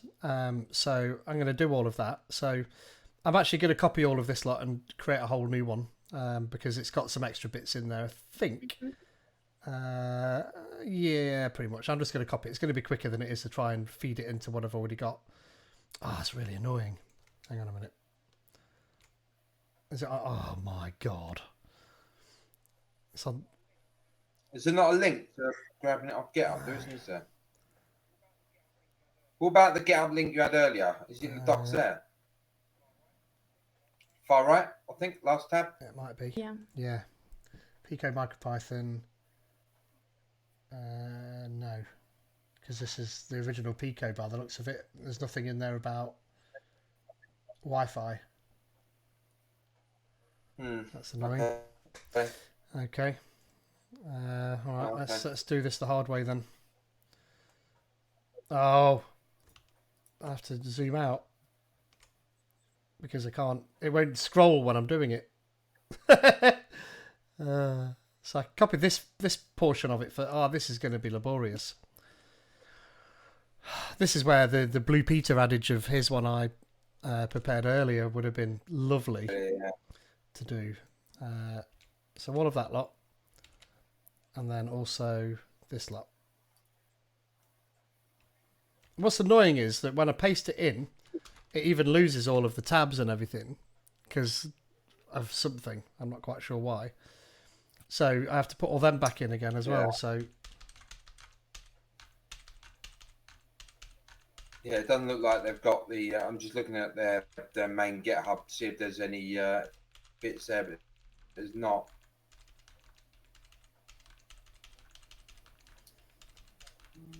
That's sadly a shame, basically. So yeah, talk amongst yourselves. Maria-Anastasia, what have you got planned for the rest of the week? I have to present my diploma thesis to the university. Good luck with that. Yeah. Thank you. And I am going to two plays, theatrical. Am I? You go to a theatre? Yeah, that's right. Oh, nice to see. What is it you're seeing?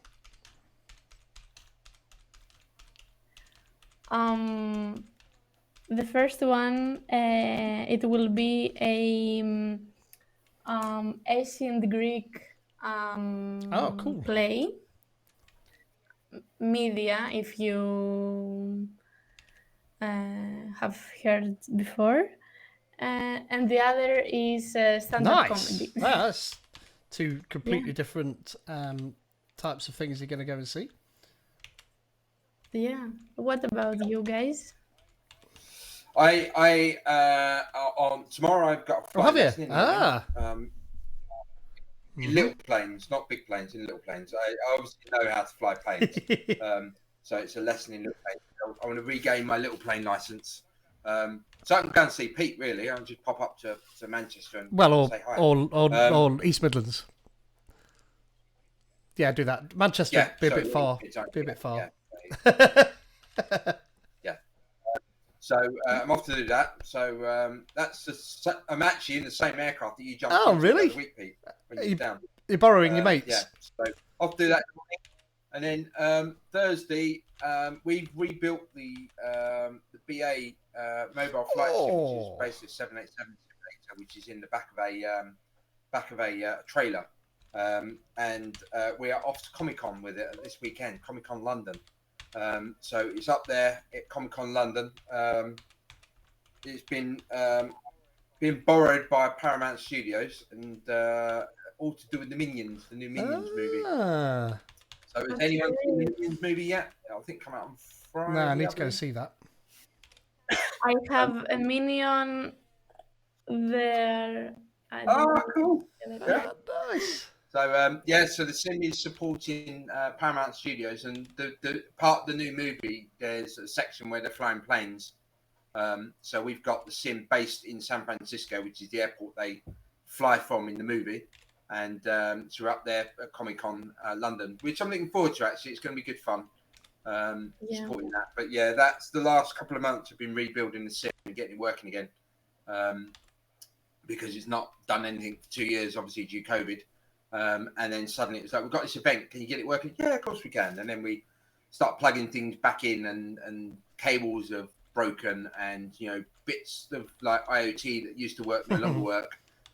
So yeah, been frantic trying to fix and repair things when you can't get spare parts because, well, the global chip shortage. So you're having to kind of cobble something new together and get that working instead. It's been a challenge.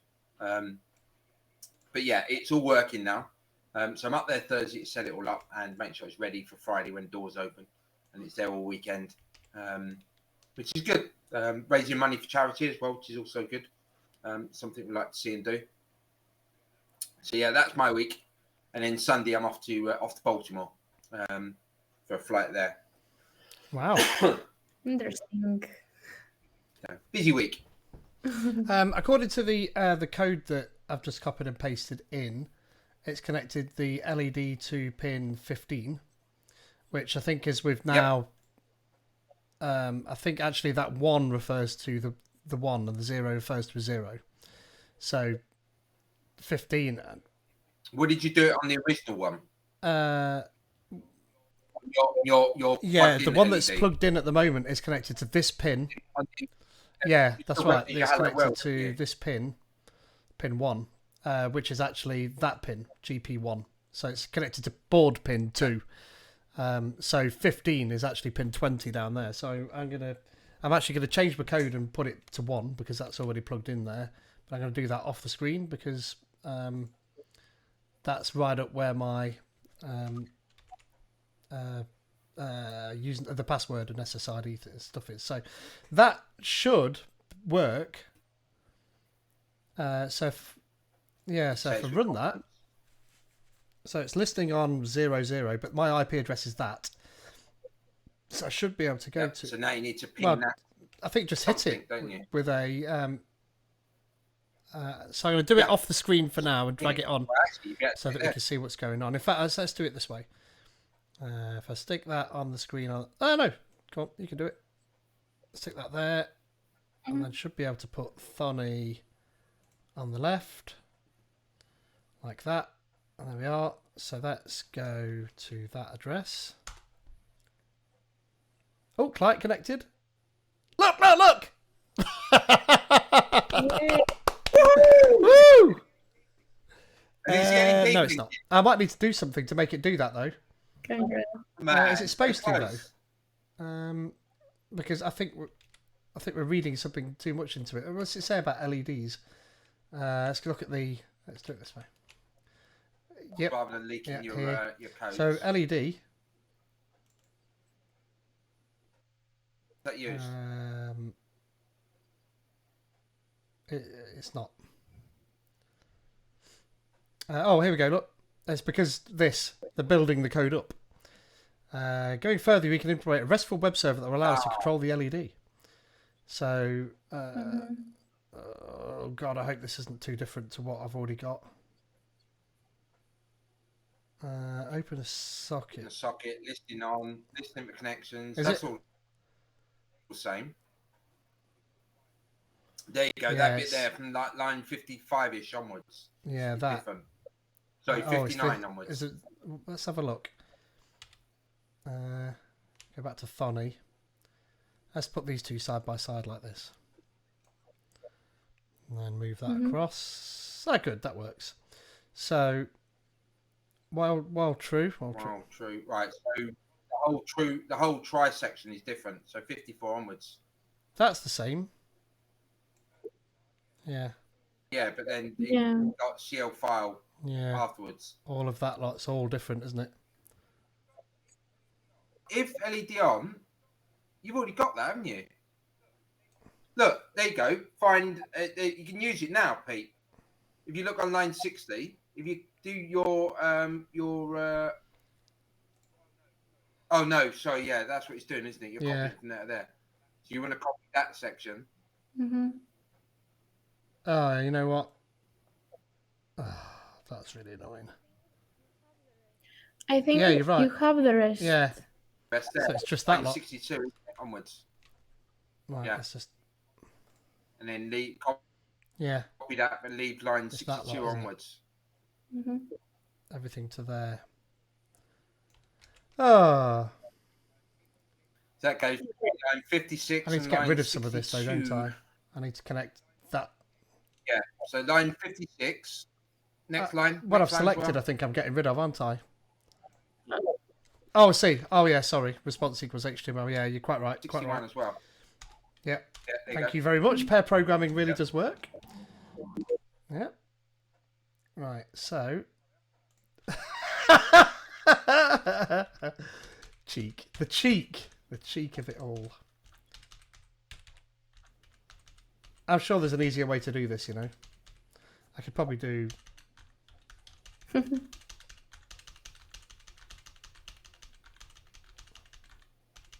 I've got to tab that in, I know. I'll do it in a minute. Right, all of that lot I can tab with a single go. Like that. It does, yeah. And so that needs to go in, and that needs to go in, and that needs to go in. And then that's it, I think, is it? Looks good to me. Ship it, yeah. Ship it. Save that. Device is busy. Save. Run.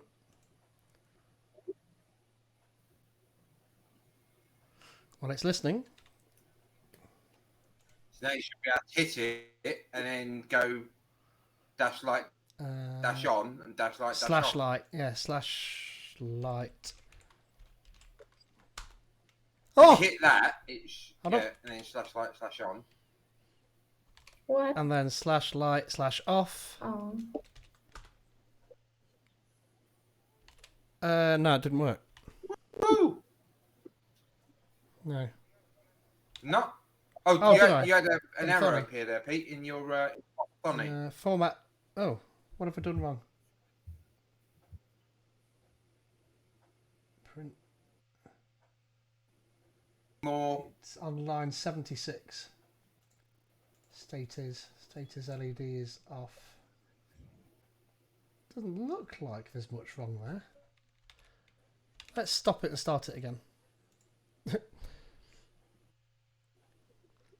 And then hit light off. Oh. Oh. Address in use. Oh, broken it. Let's run it again. Might need to unplug it and plug it back in again. Connected. Address in use. Oh, that's complaining about that IP address, isn't it? Interestingly. Right, I've unplugged it and plugged it back in again.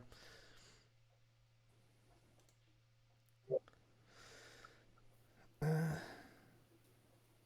could use stop restart to restart. I just wanted to flick off there and flick back on again because that seems to let it reconnect.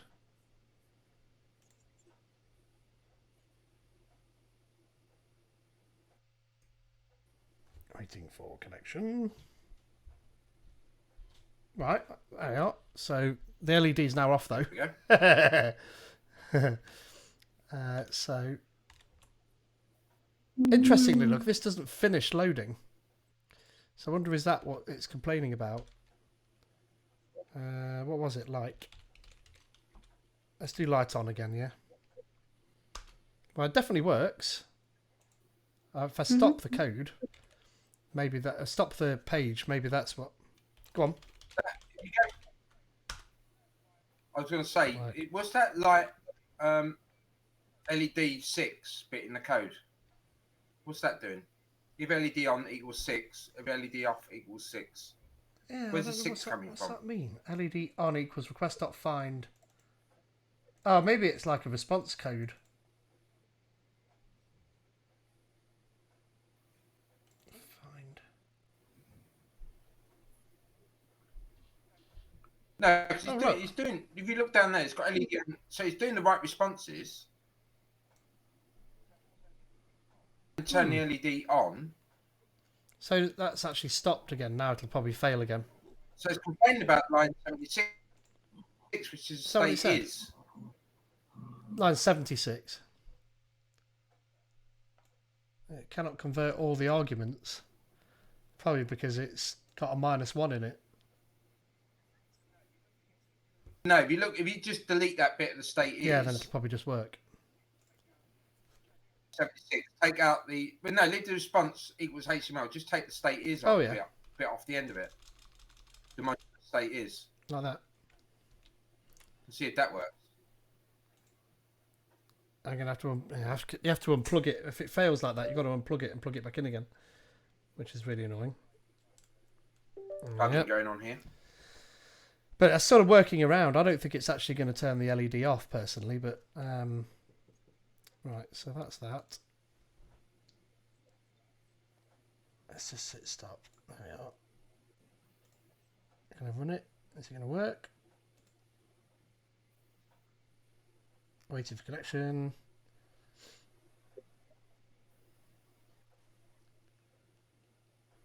Hello. There we are. And then back to this. So I'm just going to do the LED off one and see what it does. It is, but I just want to see if it fails without the light on one being on. Okay. So that is still off. So let me just do, and it stopped as well then. In the browser, light on. Okay, and look, see, before when I did this, it was still spinning afterwards. Yeah, so it's working. So I'm going to show it from this side. Look. Oh bloody hell! Right, I don't. There. So light on, and then light off. Woo! Yay. Nice. So all it was is it was struggling to pass the. Yeah, it didn't like it because of that -1, maybe.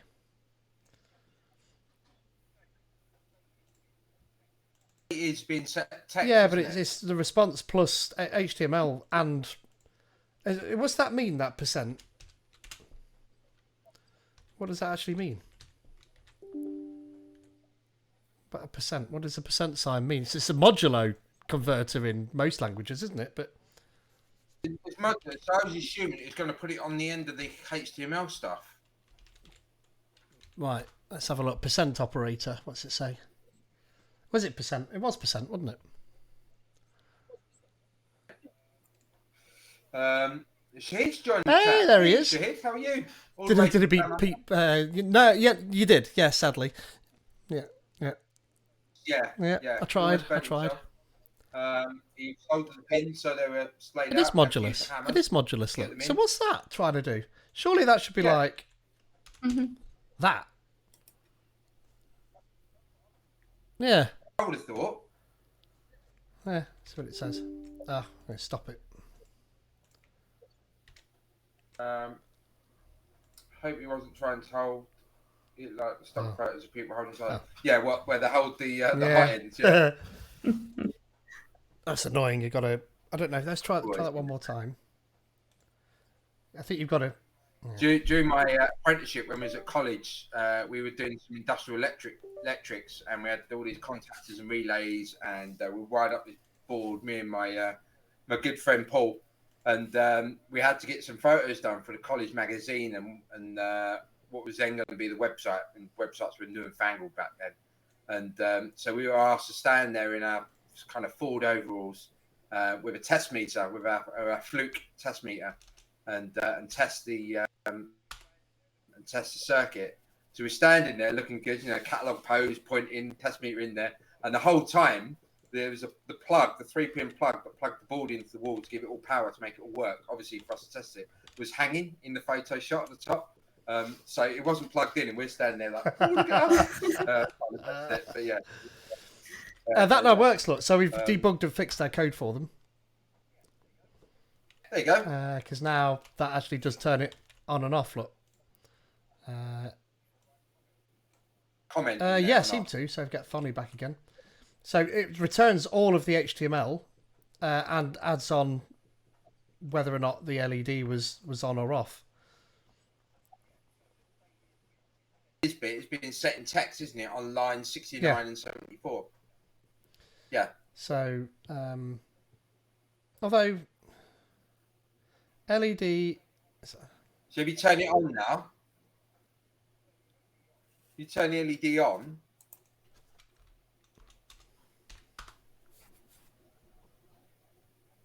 Yeah, there you go. It's just working. But response equals HTML plus state is. HTML, don't scroll too far up because you don't good point. give away your things. But HTML being set higher up, isn't it? And that's where it says Pico W in Hello World. Because it's that lot, which is just the response that it's. Yeah, that's this, isn't it? Yeah. No, because that's you're just right, the header part. Yeah, it is. Well, yeah, it's this page though. What would be, but. Up is where you set the HTML. Remember, you got that indented bit of HTML near the top of the code. You can see it on the dock. Go back to the docs, you'll see it there. Oh yeah. Oh, I can scroll up far enough. There we go. That's that lot. So, well, that was good. We got it working. That gave us all of that lot. Oh, it's the You did. Shahid was blocked by the auto mod thing, so I've just allowed that. Your trading state using a GET request. Yeah, we're monsters. We are. Yeah, well, we're not monsters. We're just following the documentation the best we possibly can. Docs. We're having to fix the docs as we go. Yeah. Where were we? Where's? Yeah, that's it. Well, I mean, that's exactly how your booking system for the Sims works, isn't it? It's just ship it. It's ready.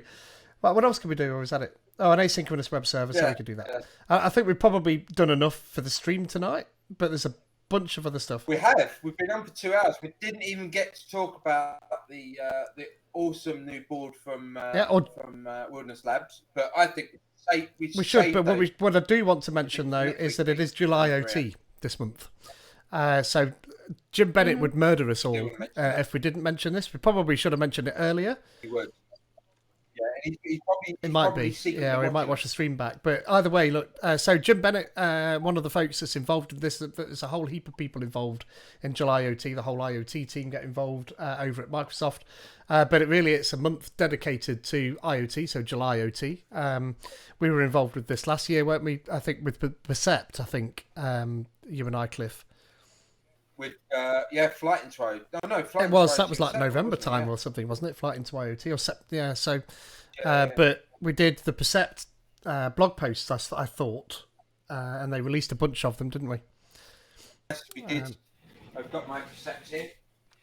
There it is. Mine's up on the shelf up there in a box.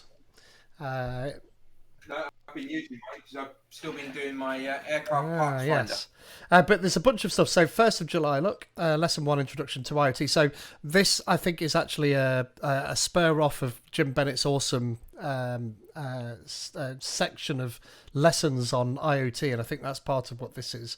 But these, I think, are Reactor sessions. Yeah, they are. So Microsoft Reactor Redmond, which is why we mentioned Jim Bennett, because he oversees the Reactor in Redmond now.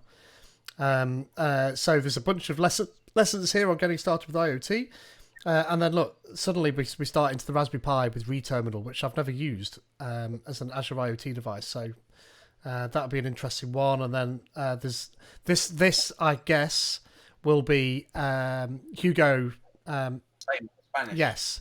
No. Yeah. So what's his name? Oh, Jesus, late and I've forgotten. Bruno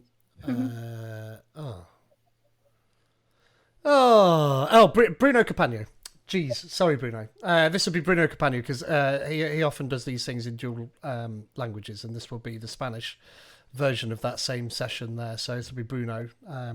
Bruno's involved in the Canadian reactor over there, so that's what that is. And then I'm not sure who will be doing these other ones on Reterminal, but I'm guessing also Bruno because it's still Reterminal. Create a digital twin for an Azure IoT elevator, which sounds cool. And again, it must be Bruno. If I'd say these might all be Bruno. Should we check? Should we have a look? Should we see if I'm right? Let's have a look. Click through. See what it says. Yeah. Toronto. No, that's just the host. Look, there he is, Bruno. Bruno has quickly become one of my favourite Microsoft people. He is such a nice guy and super intelligent. And yeah, I met him and we did the London Reactor. Bruno came all the way over to London to present quite a few sessions in the end at the Reactor. Such a nice guy. So yeah, do go check those sessions out. It's well worth... blog posts every day as well on the tech IoT, community. on the IoT tech community. I know because I'm writing one. Well, I'm not writing it yet, but I'm going to write one for towards the end of the month about using Wilderness Labs and connecting to Azure IoT Hub. So yeah, that's the plan. I just need to actually sort of get around to writing so here you go. Look, so look. Continuous quality control in manufacturing using Azure Percept. Interesting. I've not seen that one before. So, yep. More Azure Percept it is. That's new. Yeah, so that'll be a good one to check out. And then here's that same post pretty much anyway, repeated in the tech community. But yeah, there's some awesome blog posts in this tech community. I'm going to post a link in the chat for you to... I can't be bothered to shorten links at this time of night. So do go and check all of this lot out. And yeah, thank you so much for tuning in. I know that it was a little bit like walking through treacle at times, but we got the whole thing working. It does make me think. We did. And if you're from Raspberry Pi, you need to fix your docs. You need to fix your code. Yeah, I think perhaps a blog post. One of us needs to create a blog post. Hopefully. I've got about 4 or 5 I've got to write at the moment, so I'm a bit behind on my blog post. Yes. I need to catch up. Fair. I released one today about building .NET MAUI apps in Azure DevOps. And then I've also been writing some blogs for Ballard Chalmers, which is a consultancy company here in the UK. And that is about IoT. So I've started off with .NET and IoT. So I've done the first one for them, and I've been working on the second one today, which is about connecting small boards using all sorts of different boards, connecting that to Azure IoT Hub, and then what you can do with the data once it's there as well. So yeah, you can find those. They've been tweeted about as well. Very nice. They're there as well. So yeah, busy. So. I'm just thinking back, by the way, to change the subject back again to Jim Bennett. We asked Jim Bennett to come on the show, and he said, "Yeah, I'll come on the show, but I can't come on until 10 p.m. BST." We said, "No, we'll be finishing at 10." Sorry, Jim. It turns out we didn't finish at 10. No. But we mentioned him. He got his mention. Yes. So, yeah. But we'll be back next week, and we can talk about the Wilderness Lab stuff and the new kit that's coming from Wilderness Labs. Do you know, Cliff? You're over promising and under delivering because we can't do next week. Because I'm off to watch with my wife in Nottingham Rock City. The Struts are live there, and we can't even do the following week because I'll be on holiday the week after that. So, however, we could do a special on the Monday rather than the Tuesday, but we'll watch us on Twitter and we'll let you know when we're back. Yeah. So it's only been about 8 months, and we finally pinned Pete down. Me and Maria-Anastasia have worked hard. We sent threatening letters to his home and everything. Yeah, they were thick. And now we can't do a follow-up, Hey, look, we've done a 2-hour special. We mentioned about IoT, and he's letting us down. We get you, Pete. We get you. Yeah, I'm sorry about that. I can only apologise. That's all right. It's fine. We'll let you off. Having a social life, impacting everything. Yeah. So to Cliff and Maria-Anastasia, thank you so much for coming along and putting up with me trying to get that working. That was interesting, but we got it working. Pair programming hammers. Exactly, and not so much burning, which was good. Maria-Anastasia, enjoy your theatre night. I'm sure that that will be really good. So enjoy that. Thank you. Cliff, safe flying. I hope Mrs. A isn't watching because you're both going to the theatre and I'm not. No. I could be in lots of trouble here. Me and Amy will be organising to come down. We want to go see Lion King, Cliff. So if you're up for going and seeing that we again, want to see that as well. yeah. So we want to take the girls to watch that. So we promised, didn't we, that we'd organise a theatre trip down with you folks. So well, you're more than welcome to come and stay with us. Ah, that's lovely of you. Thank you. So yeah, that is on the cards. So, but Cliff, before that, safe flying. Enjoy chasing the circle in easy mode. Yeah, it wasn't so easy in the sim. Turn off the circle. I broke lots and lots of things got broken. Including the circle. Oh, that's terrible. It's just impossible without the circle, surely. No, we survived. Yeah. Anyway, we should go. It's been 2 hours. It has. 5 minutes now. So, yeah, thank you so much to everyone who tuned in. If you're watching this on YouTube, then do like and subscribe the YouTube channel. You can follow this on the Azurish Live YouTube channel. If you're not watching it on YouTube, if you are watching it on YouTube, that's where you are now. But do like and subscribe, and look out for blog posts from all three of us and further IoT content from that. And we'll keep an eye on the IoTeaLive at IoTeaLive Twitter channel, and you can find out when our next show is. So thank you so much for coming along, and we'll see you all again soon. Bye. Bye.